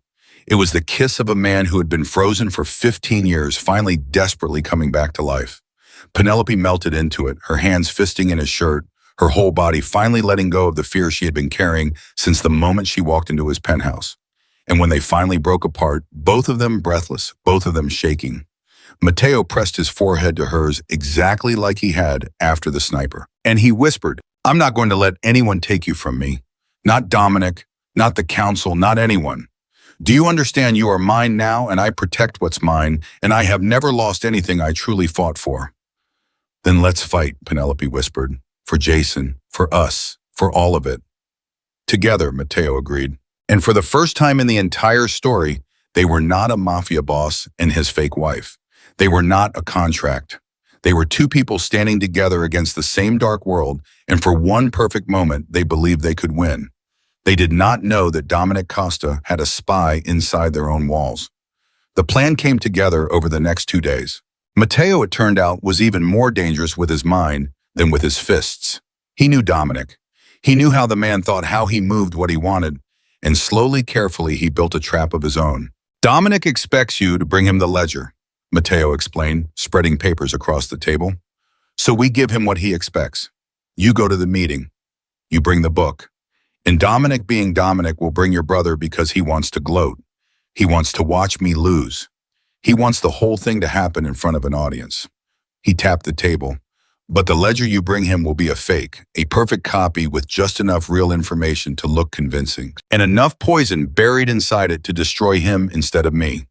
False accounts, fake names, information that when Dominic acts on it will lead him straight into the arms of the very people he's been stealing from. And Jason, Penelope asked, how do we get Jason out? The moment Dominic has the fake ledger and lets his guard down, my men move in, Matteo said. I'll have shooters positioned before you ever arrive. Dominic will think he's ambushing us. In reality, we'll be ambushing him. He looked at her seriously. But it depends on you, Penelope. You have to sell it. You have to walk in there and convince the most paranoid man in Chicago that you've betrayed me, that you're broken, that you're scared and desperate and doing exactly what he wants.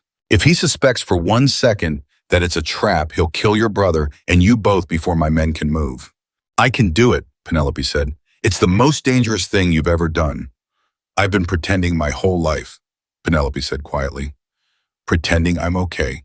Pretending the insults don't hurt. Pretending I'm not scared. Pretending I don't matter. She lifted her chin. I know how to sell a lie, Matteo. I've been selling them since I was a little girl. I can sell this one too. Matteo looked at her and there was pride in his eyes and fear and love all tangled together. When this is over, he said, you will never have to pretend again. I promise you that. You will never have to hide who you are or shrink yourself or apologize for existing. When this is over, you will be free, truly free, for the first time in your life. When this is over, Penelope agreed. But that night, everything went wrong. It started small. A phone that rang once and went dead. a car that had been parked across the road a beat too long. Luca, noticing that one of the newer men, a soldier named Vince, who had joined the organization only a few months back, kept stepping outside to make calls. And then just after midnight, Luca came into the study with his gun already drawn and his face white. "Boss," he said, "we have a problem. Vince is gone. He slipped out an hour ago and he isn't answering his phone. And I just checked. The safe. Boss, the real ledger is gone." The room went cold. Matteo was on his feet in an instant. "That's impossible. No one knew where the real one was except the people in this house," Luca finished grimly. "Boss, Vince has been feeding Dominic information from the inside. The sniper knew which window. Dominic knew about this safe house. He knew where Jason would draw us out. He's known everything every step because he's had a man in our walls the whole time." Luca's jaw tightened. "And now he has the real ledger, not a fake. The real one, everything. Every name, every account, every secret." Penelope felt the floor drop out from under her all over again. "Then it's over," she whispered. "He has everything. He can destroy you. He doesn't even need me anymore. He doesn't need the trade. He can just kill your brother and come for me next," Matteo finished. His face had gone to stone, but it was not the cold, empty stone she had seen before. It was something harder, something furious. "He thinks he's won. He thinks he's outmaneuvered me. He thinks he's holding every card." "He is holding every card," Luca said. "No," Matteo said quietly. "He's not. Because there's one thing Dominic Costa doesn't know." "What?" Penelope asked. Matteo turned to her, and there was something terrible and beautiful in his eyes. "That ledger has been rigged from the day I inherited it," he said. "My father taught me one lesson before he died, the only good lesson he ever gave me. He said, never write down the truth. So the ledger, the real ledger, the one Dominic just stole, is poison. Every name in it is a real enemy of Dominic's. Every account leads to money that belongs to the other families. It's a masterpiece of misdirection, built over 15 years, waiting for exactly this moment." A cold smile touched his lips. "Dominic thinks he stole my empire. What he actually stole is a bomb with his name on the fuse. The moment he acts on that information, the moment he moves that money or contacts those names, he'll be declaring war on every other family in Chicago simultaneously. They'll tear him apart, and they'll thank me for it." Penelope stared at him. "You knew," she breathed. "You knew someone might steal it, so you made sure the thing they stole would destroy them." "I've been playing this game for a very long time, Penelope," Matteo said. "I told you, in my world, the moment you write down the truth, someone takes it and uses it against you. So I never wrote down the truth. Not once. Not anywhere." His smile faded. "But it doesn't solve our real problem. Dominic still has your brother. And now that he has the ledger, he has no reason to keep Jason alive. In fact, he has every reason to kill him, tie up the loose end, and move on." He looked at her, and the urgency was back. "We're out of time. The plan changes. We're not waiting for a meeting anymore. We go get your brother. Tonight. Before Dominic realizes what he's actually holding and decides he doesn't need any more leverage." "You said the warehouse was a trap," Penelope said. "It was. It is." Matteo was already moving, grabbing his coat, checking his gun. "But a trap only works if the person walking into it doesn't know it's there. And thanks to Vince, Dominic thinks he's still 3 steps ahead of us. He thinks I don't know he has the ledger. He thinks I'm still planning a nice controlled trade." His eyes were burning now. "So we use that. We hit him tonight hard and fast before he knows we know. We turn his own confidence into the knife between his ribs." "I'm coming with you," Penelope said. "Absolutely not. He's my brother Matteo." "And I just got you back," Matteo snapped.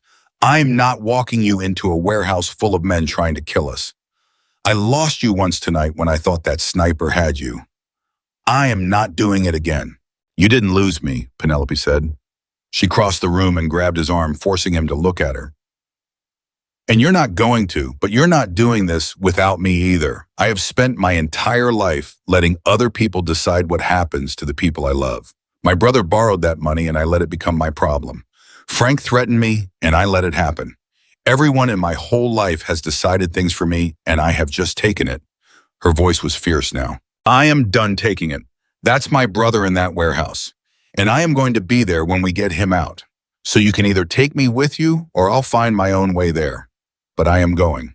Matteo stared at her for a long moment, and then slowly something changed in his expression. Not surrender, respect. "You are going to get yourself killed one day," he said quietly, "being this brave." "Maybe," Penelope said, "but not tonight." Matteo closed his eyes. When he opened them, he had made a decision. "You stay behind me," he said. "The entire time. You do exactly what I say when I say it. If I tell you to run, you run, and you don't look back, and you don't argue. Do you understand?" "I understand." "Say it." "I'll stay behind you. I'll do what you say. I'll run if you tell me to." She held his gaze. "But Matteo, I'm coming." He looked at Luca.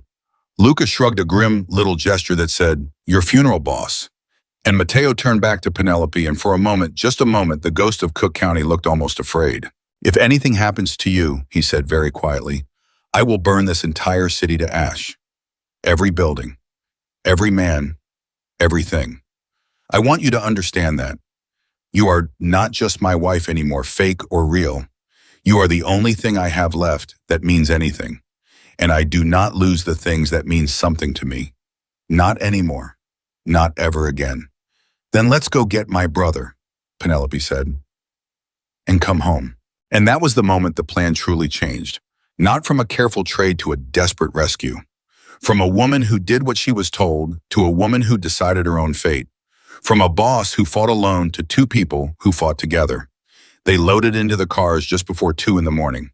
Luca and a dozen of Matteo's most trusted men armed and silent. Matteo drove with Penelope beside him, and neither of them spoke as the city rushed past in the dark. But somewhere in that dark, Dominic Costa was waiting, and he had just opened the stolen ledger.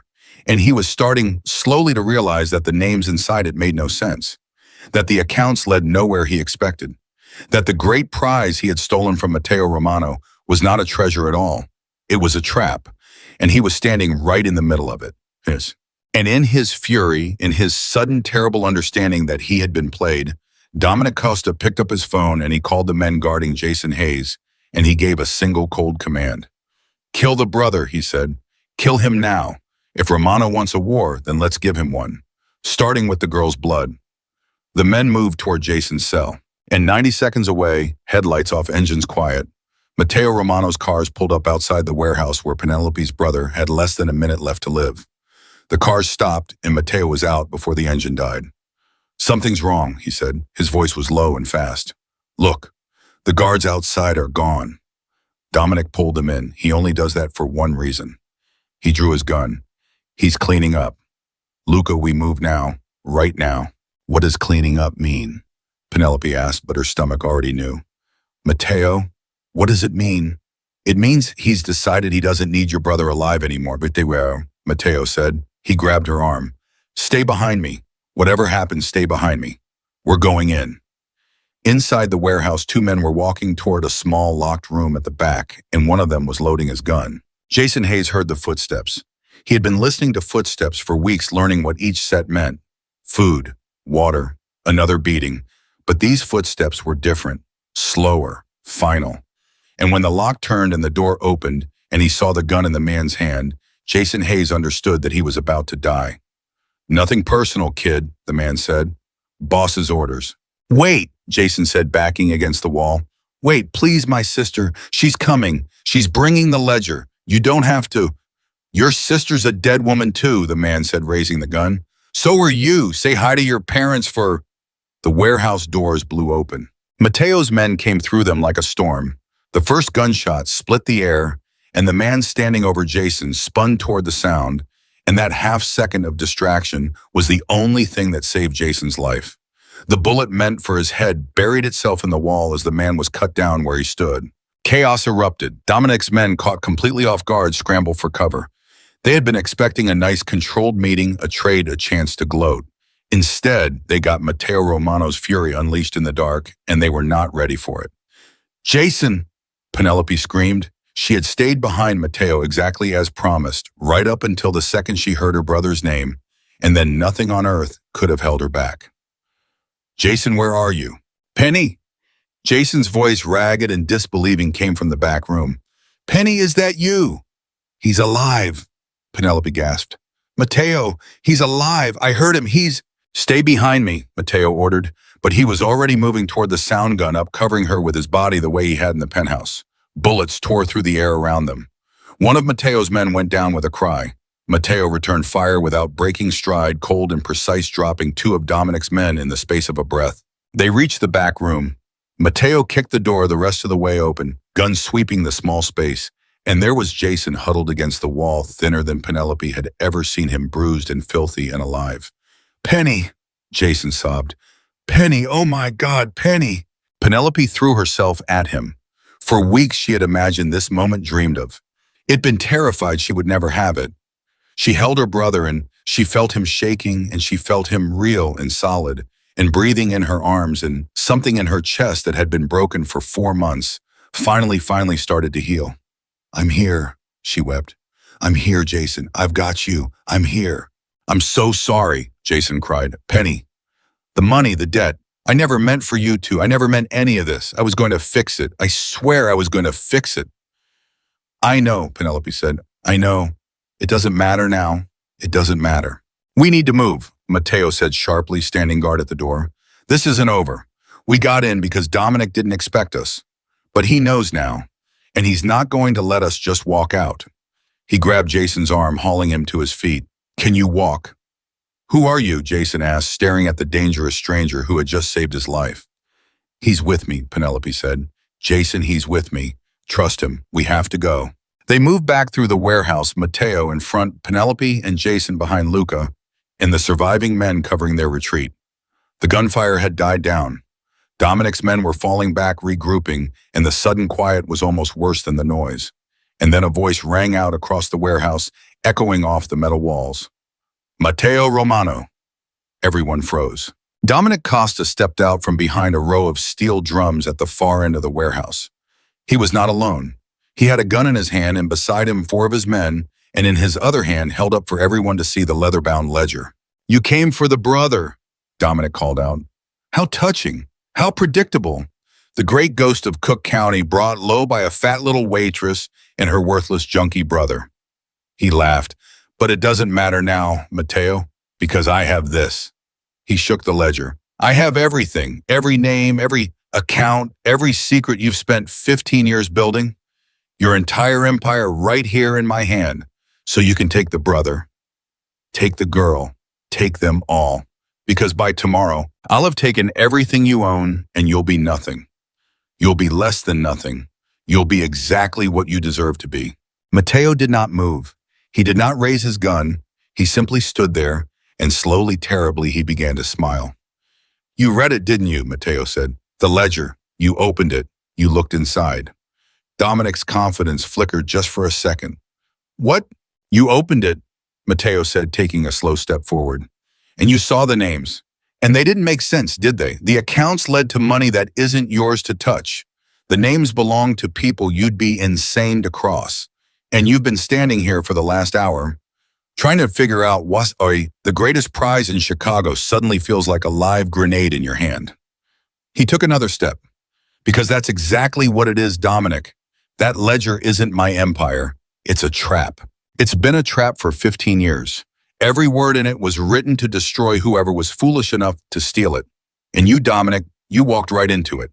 You stole the one thing in this city guaranteed to get you killed by every family that matters."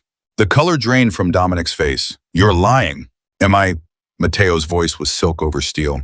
"The Gambino accounts, the Marchetti names, the money you think you can move. Go ahead. Move it. Contact those people. Act on a single line in that book. And watch what happens when the whole city realizes Dominic Costa has been reaching into their pockets." He smiled wider. "You didn't steal my empire, Dominic. You signed your own death warrant. And you were too greedy and too stupid to see it coming." "Shut up!" Dominic screamed. He raised his gun and it was pointed straight at Penelope. "Shut up or I put a bullet in your precious little wife right now. You think I won't? You think I care?" Matteo went absolutely still, and this time there was no smile. "Point that gun somewhere else," he said quietly. "Now." "Or what?" Dominic laughed, but it was wild now, unhinged, the laugh of a man who had just realized the ground was falling out from under him. "You'll kill me. You'll kill all of us. Look around, Matteo. We're even. You've got men, I've got men. Somebody points a gun, everybody dies, including her, including you. So here's what's going to happen. His hand was shaking. You're going to let me walk out of here with the ledger. And maybe if the money moves the way you say it can't, maybe I fix it. Maybe I make peace with the families. And you and your fat little wife get to live. That's the deal. That's the only deal. There's no deal, Matteo said. Then she dies first. Dominic snarled and his finger tightened on the trigger. And that was the moment Penelope moved. Nobody expected it. Nobody ever expected it, and that was exactly why it worked. She had spent her whole life being invisible, being underestimated, being the person no one watched because no one thought she mattered. And in the split second before Dominic Costa pulled the trigger, she did the one thing he never saw coming. She grabbed the metal drum beside her and shoved it with everything she had, sending it crashing across the floor into Dominic's legs. Dominic stumbled. The gun went off, but the shot went wide, sparking off the concrete.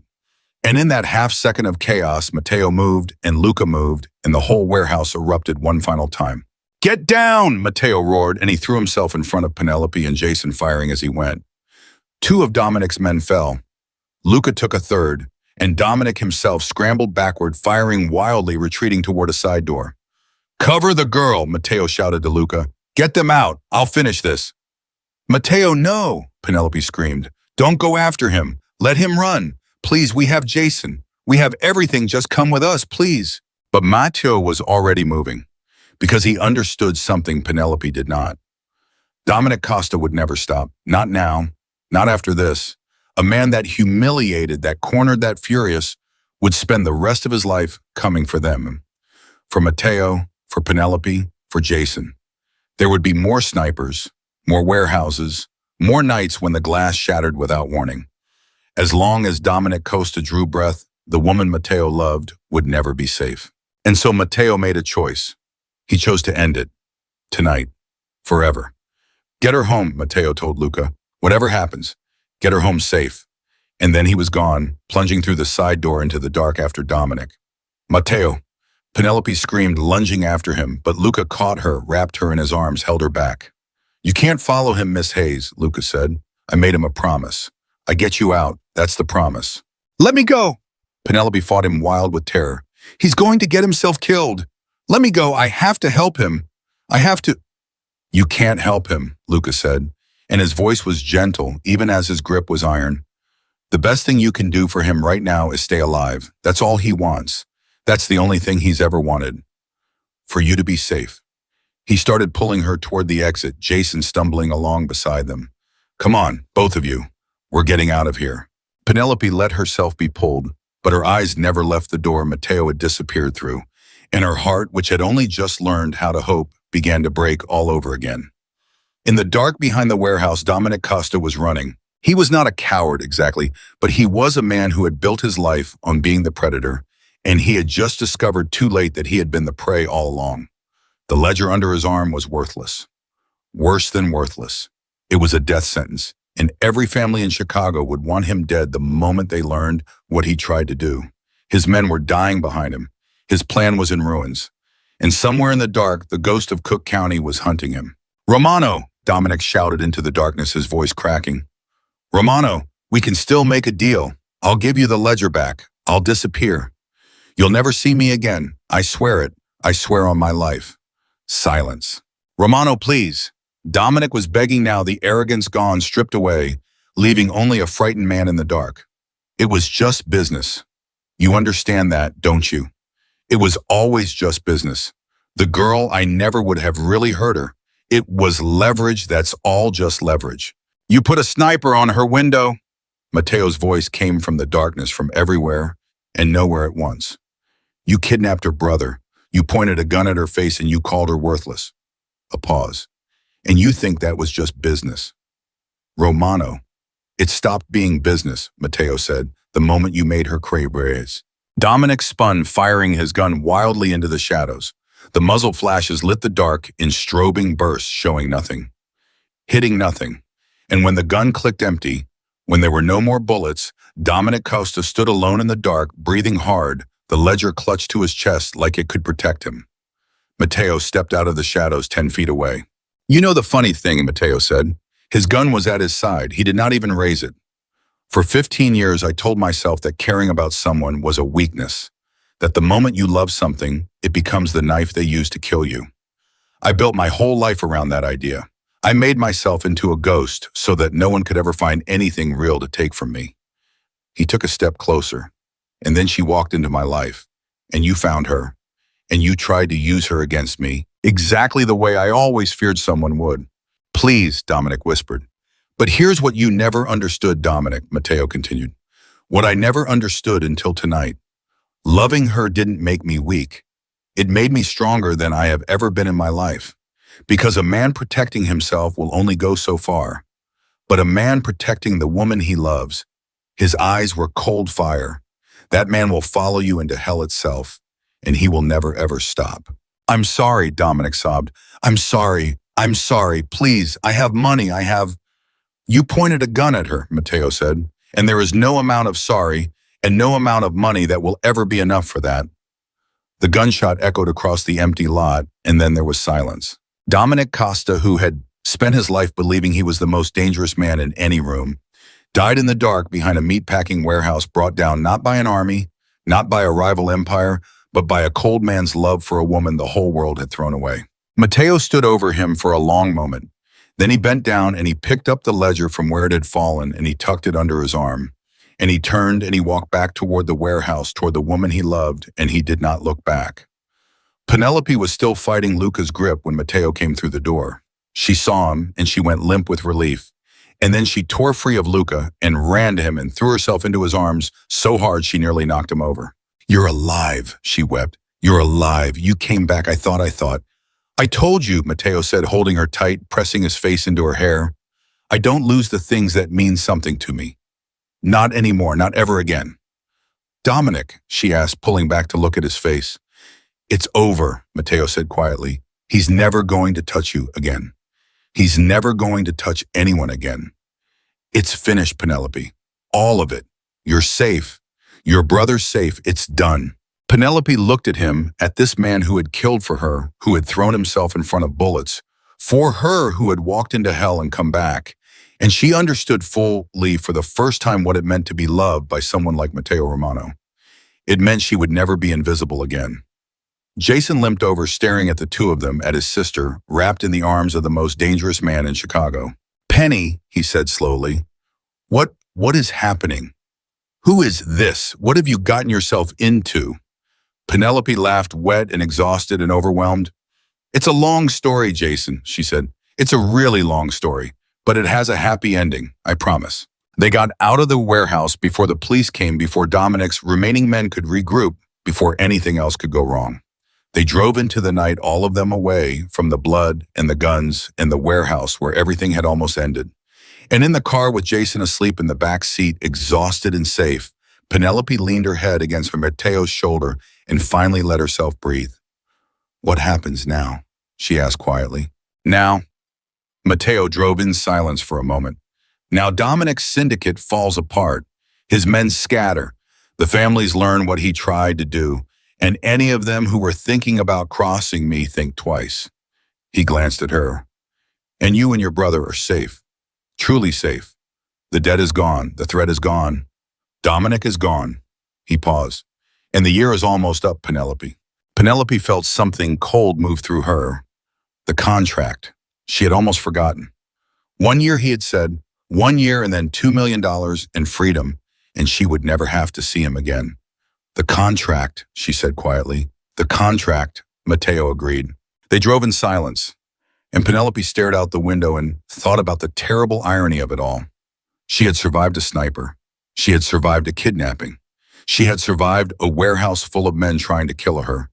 And now, having survived all of it, having fallen in love with the man beside her, she was about to lose him to the very piece of paper that had brought them together. Because that was the deal. 1 year, and then freedom. And what did freedom mean now, when the thing she wanted most in the world was sitting right beside her, driving her home through the dark? She did not say any of it. She could not. She was too afraid of the answer. And Matteo, who had spent 15 years learning to read the silence in a room, heard every word she did not say. And he too said nothing, because he too was afraid. They arrived back at the safe house just before dawn. Gloria was waiting up. She took one look at the three of them, at Jason's bruises and Penelope's tear-streaked face and the blood on Matteo's shirt, and she understood everything without a word being spoken. "It's over," she asked softly. "It's over," Matteo said. Gloria's eyes filled with tears, and then she did something Penelope had never seen anyone do. She crossed the room and she put her arms around Matteo Romano, the ghost of Cook County, and she held him like a mother holds a son. "You came home," Gloria whispered. "Thank God. You came home." And Matteo, stiff and awkward and unused to being held, slowly put his arms around the old woman and held her back. Penelope watched, and her heart ached with a feeling she could not name, because she was watching the boy Gloria had described, the one who cried over roses, the one who had been buried for 15 years. He was still in there. He had been in there the whole time, and it had taken almost losing everything to bring him back to the surface. They got Jason cleaned up and fed and into a warm bed, and he slept for 14 hours straight, the sleep of a man who had not felt safe in months. And Penelope sat by his bed for a while, just watching him breathe, just letting herself believe that he was really there, really safe, really home. And then near evening, she went looking for Matteo. She found him on the back porch alone, looking out at the dark trees. He had cleaned up, changed his clothes, washed the blood away. But there was something heavy in the way he stood, something weighed down. "How's your brother?" he asked without turning around. "Sleeping," Penelope said. "Safe because of you." She came to stand beside him. "Matteo, you saved his life. You saved mine. I don't even know how to thank you for that. There aren't words big enough." "You don't have to thank me," Matteo said quietly. "Yes, I do." She turned to face him. "You didn't have to do any of it. You could have let me steal the ledger. You could have let Dominic have his way. You could have walked away from all of it, from me, from Jason, from the danger. But you didn't. You risked everything. For us. For me." Her voice caught. "Why?" Matteo was quiet for a long moment, and then he turned to look at her, and there was something in his face she had never seen before. Not the ice, not the cold. Something open, something afraid. "Because I love you," he said, simply. "I've said it before in the middle of chaos with bullets flying and the world ending.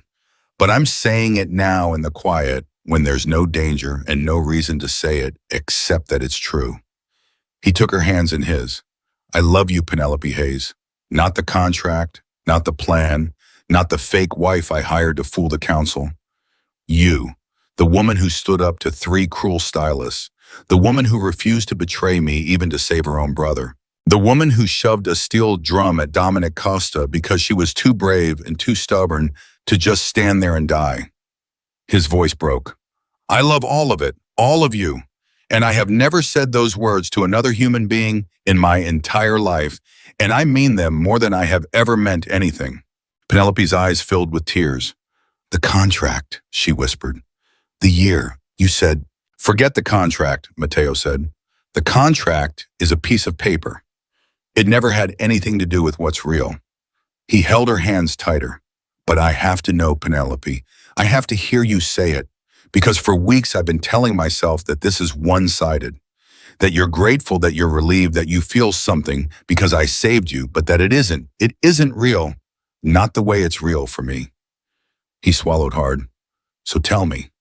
Tell me the truth. Do you feel it too? Or am I standing here a fool in love with a woman who's just counting down the days until she's free of me?" And Penelope looked at him, this impossible, terrifying, broken, beautiful man, and she felt the last of her fear fall away.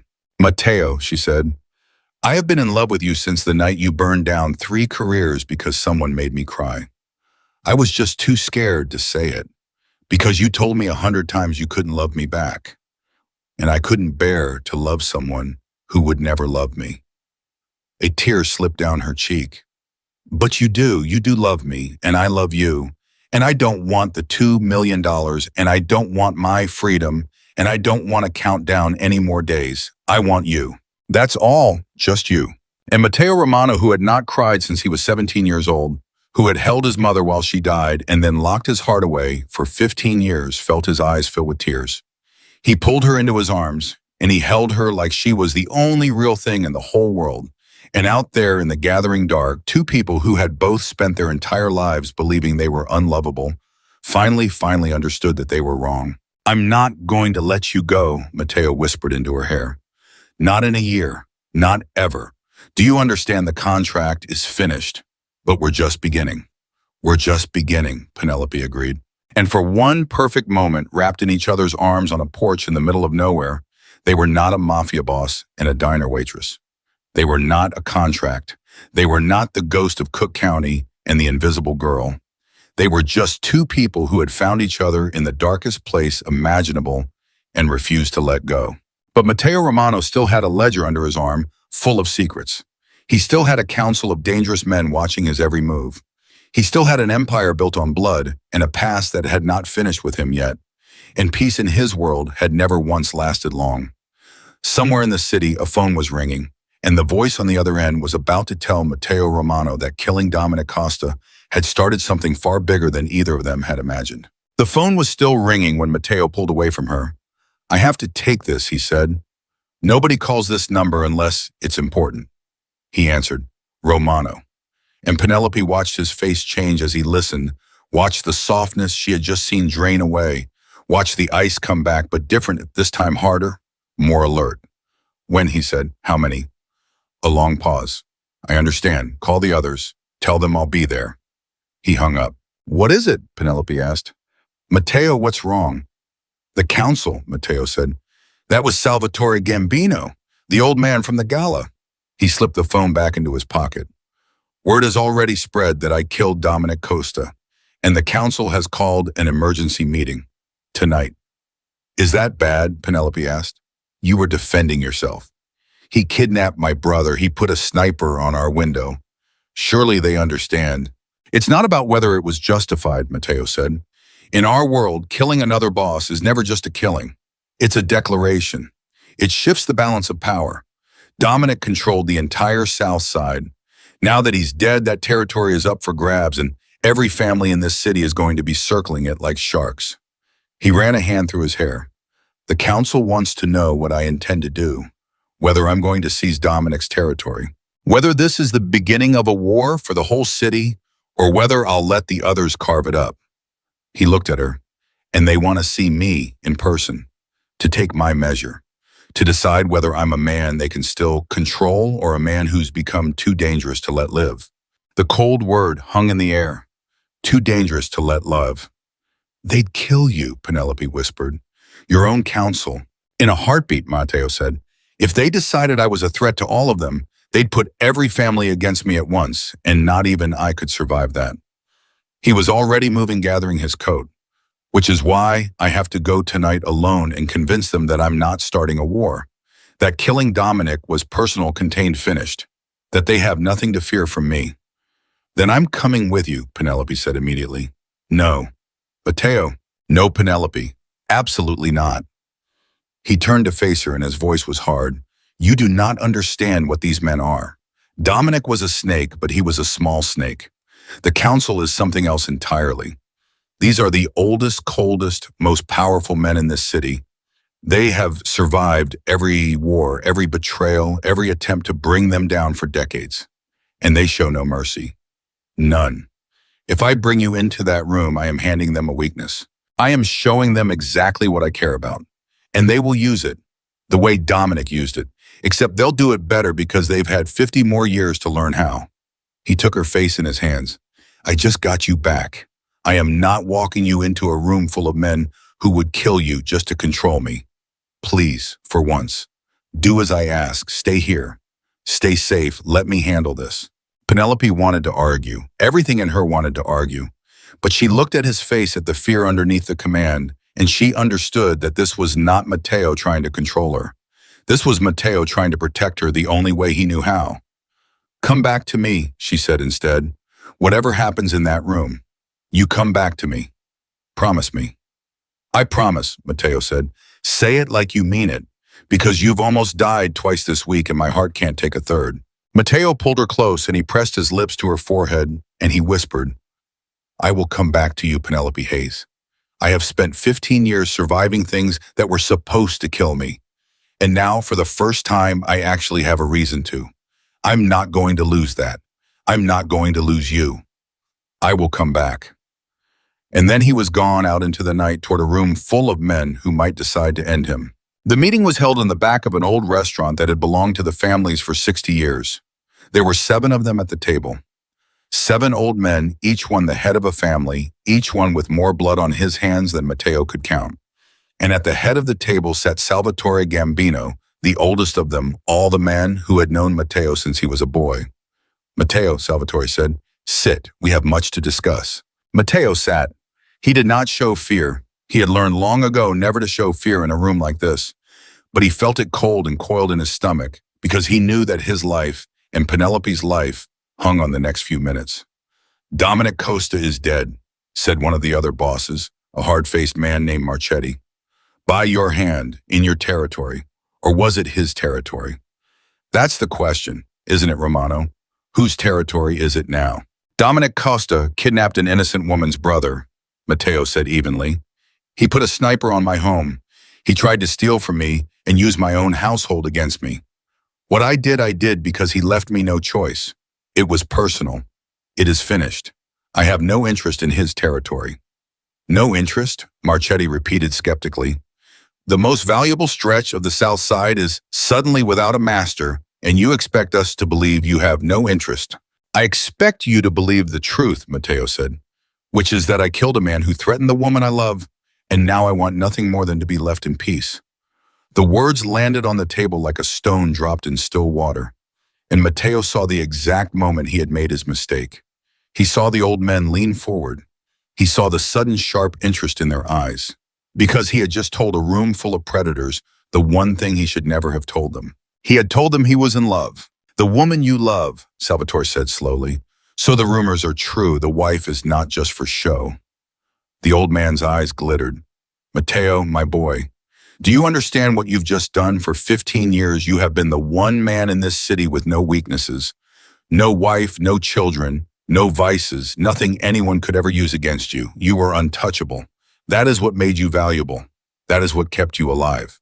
He leaned back. "And now you sit at this table and tell us that a diner waitress has become the thing you would kill for, the thing you would die for." He shook his head. "You have handed us the knife, my boy, and you did it with your own hand."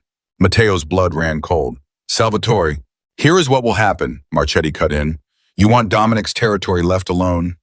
Fine, we are reasonable men, but there is a price for a boss who kills another boss without the council's approval.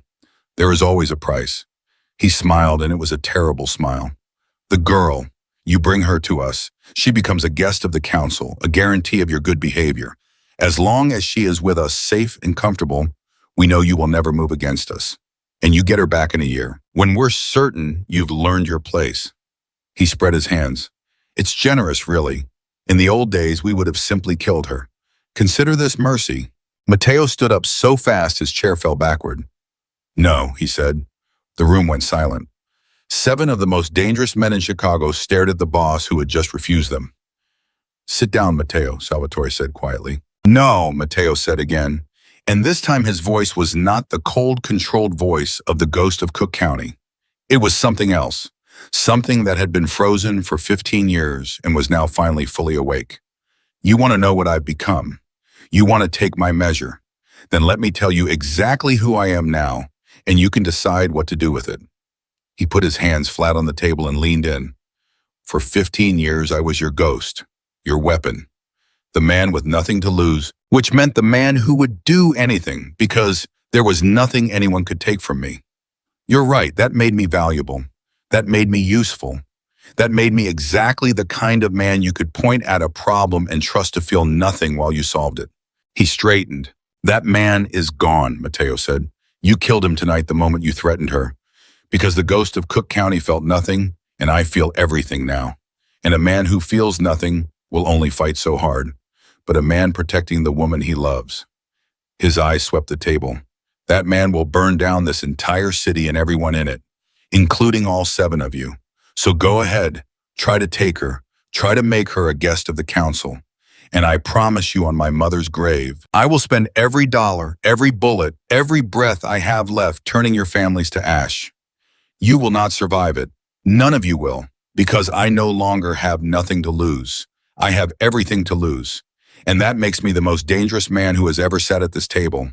The silence stretched on, and then incredibly Salvatore Gambino began to laugh. There it is, the old man said. There's the fire.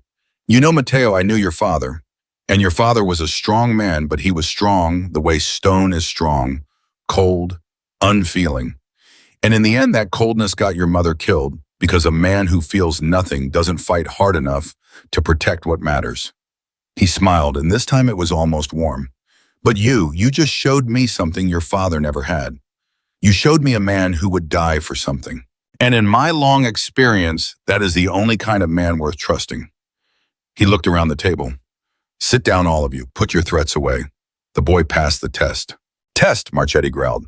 Of course it was a test, Salvatore said. You think I actually wanted his waitress? I wanted to know if he'd fight for her. Because a boss who won't fight for the people he loves is a boss who will fold the first time someone applies real pressure. But a boss who will threaten the whole council to protect one woman. He nodded slowly. That's a boss with a spine. That's a boss I can trust to hold the South Side and not let it fall into chaos. He looked at Matteo. The territory is yours, my boy. Manage it well and keep your girls safe. God knows you've earned the right to. Matteo stared at the old man, hardly able to believe it. That's it, he said. That's it, Salvatore said. Go home, Matteo. Go home to your wife. You've had a long week. He waved a hand. And send the old woman my regards. Gloria, she's still making that lemon cake. Matteo almost laughed. She is. Good, Salvatore said. Some things should never change. Now go, before Marchetti here changes his mind and I have to talk him out of it again. Matteo went. He walked out of that restaurant, a free man, with his territory secure, his enemies defeated, and the woman he loved safe. And for the first time in 15 years, as he drove back through the dark toward the safe house, Matteo Romano felt something he had almost forgotten how to feel. He felt like he had a future. Penelope was waiting up when he got home. She had not slept. She could not have slept. She had spent the whole night sitting by the window, watching the road, terrified that every set of headlights was someone coming to tell her Matteo was dead. And when his car finally pulled up, she was out the door and running before he even had it in park. You came back, she wept, throwing herself into his arms. You promised, and you came back. I told you I would, Matteo said, holding her tight. I always keep my promises to you. Always. What happened? The council? Are we? It's over, Matteo said. All of it. Really over this time. The council accepted what I did. The territory is mine. There's no war, no threat. No one is coming for us. He pulled back and looked at her, and there was wonder in his eyes, like he could not quite believe the words himself. We're free, Penelope. We're actually free, both of us, for the first time in either of our lives. Penelope started to cry harder, and then to laugh, and then both at once, and Matteo held her through all of it.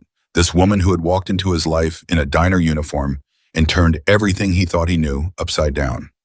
They went inside, and Jason was awake now, sitting at the kitchen table with Gloria eating lemon cake, looking better than he had in months. And when he saw his sister and the man who had saved his life, he stood up. I've been thinking, Jason said, all day, about everything, about what I did, the debt, the mess I made, how it almost got you killed, Penny. His voice was rough with shame. I don't know how to make it right. I don't know if I can, but I want to try. I want to be better. I want to be the brother you deserved instead of the one who nearly destroyed your life. Jason, Penelope started. No, let me finish, Jason said.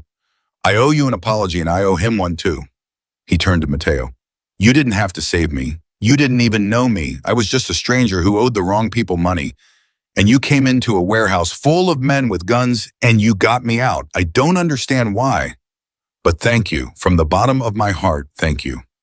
Matteo studied the young man for a long moment. I didn't do it for you, he said honestly. I did it for her. Because you're the only family she has left, and I would rather die than watch her lose you. He paused. But you have a chance now, Jason. A real chance to be the man your sister needs. Don't waste it. Because she gave up everything to save you, and the least you can do is become someone worth saving. I will, Jason said. I swear to God, I will. Good, Matteo said. And then unexpectedly he extended his hand. Then welcome to the family, whatever's left of it. Jason shook his hand, And Penelope watched the two most important men in her life make peace, and she thought her heart might burst. The weeks that followed were quiet in a way Penelope had never known. There were no snipers, no warehouses, no men with guns, just morning coffee and long conversations and the slow, careful process of two damaged people learning how to love each other in the daylight without danger, without a contract, without the constant hum of fear. Matteo changed. Not all at once, not completely. He was still the ghost of Cook County when he needed to be, still cold and dangerous when his world demanded it. But at home with her, the ice kept melting a little more every day. He laughed sometimes now. Real laughter, surprised and unguarded like it, caught him off guard dude every time. He brought her flowers awkwardly like a man who had forgotten how or maybe never learned. He let Gloria hug him. He let Jason tease him. He let himself slowly be a person instead of a weapon. And Penelope changed too. The girl who had shrunk herself, who had apologized for existing, who had let cruel people say cruel things and simply taken it, she was gone. In her place was a woman who stood tall, who spoke her mind, who knew finally that she mattered. Matteo had not made her that way. He had simply been the first person who ever looked at her and saw it. The strength had always been there. She had just needed one person to believe it was real. "Can I ask you something?" she said one evening, sitting with him on the porch that had become their place. "Anything." "When you first saw my file," she said, "when you picked me, you said it was because I was invisible, because nobody would notice me, because I had nothing anyone could use." She turned to look at him. "Do you ever think about how wrong you were? You picked me because you thought I was nothing, and I turned out to be the one thing that could change your whole life." Matteo was quiet for a moment. "I think about it every single day," he said. "The greatest miscalculation of my life. I went looking for a woman who could never touch me, and I found the only woman who ever could." He took her hand. "I thought I was choosing safety. I was actually choosing the person who would save me. Not from Dominic, not from the council, from myself, from the ghost I'd become, from 15 years of being dead while I was still breathing." He brought her hand to his lips. "You didn't just survive my world, Penelope. You brought me back from it.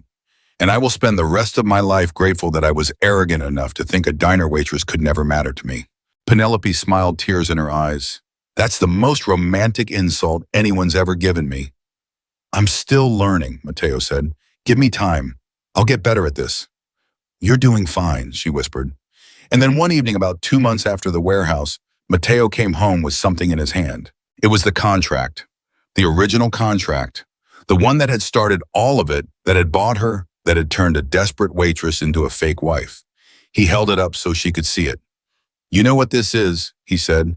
"Our contract," Penelope said. Her heart was pounding, though she did not entirely know why. "1 year," Matteo said. $2 million. Your debt erased. Freedom at the end. That was the deal. He looked at the paper in his hand. "I've been carrying this around for weeks, trying to figure out what to do with it. Because it doesn't mean anything anymore. Not really. But it's still there, still hanging over us. This idea that what we have started as a transaction, that you were bought, that you were at the beginning just a thing I acquired." His jaw tightened. "And I hate it. I hate that this piece of paper exists. I hate that the story of us begins with me treating you like property." And then slowly, deliberately, he tore the contract in half, then in half again, and again until it was nothing but scraps, and he let them fall from his hands and scatter on the floor. "There," he said, "it's gone. There is no contract. There is no year. There is no transaction. There never was, not really. There's just you and me and the truth." He reached into his pocket. "And the truth is, Penelope Hayes, that I don't want a fake wife for a year." He got down on one knee. Penelope's hands flew to her mouth. "I want a real wife," Matteo said, and his voice was shaking. This man who never shook, this man who had faced down snipers and councils and death itself without a tremor. "For the rest of my life, not because a council demands it, not because I need to fool anyone, not because of any plan or any strategy or any deal."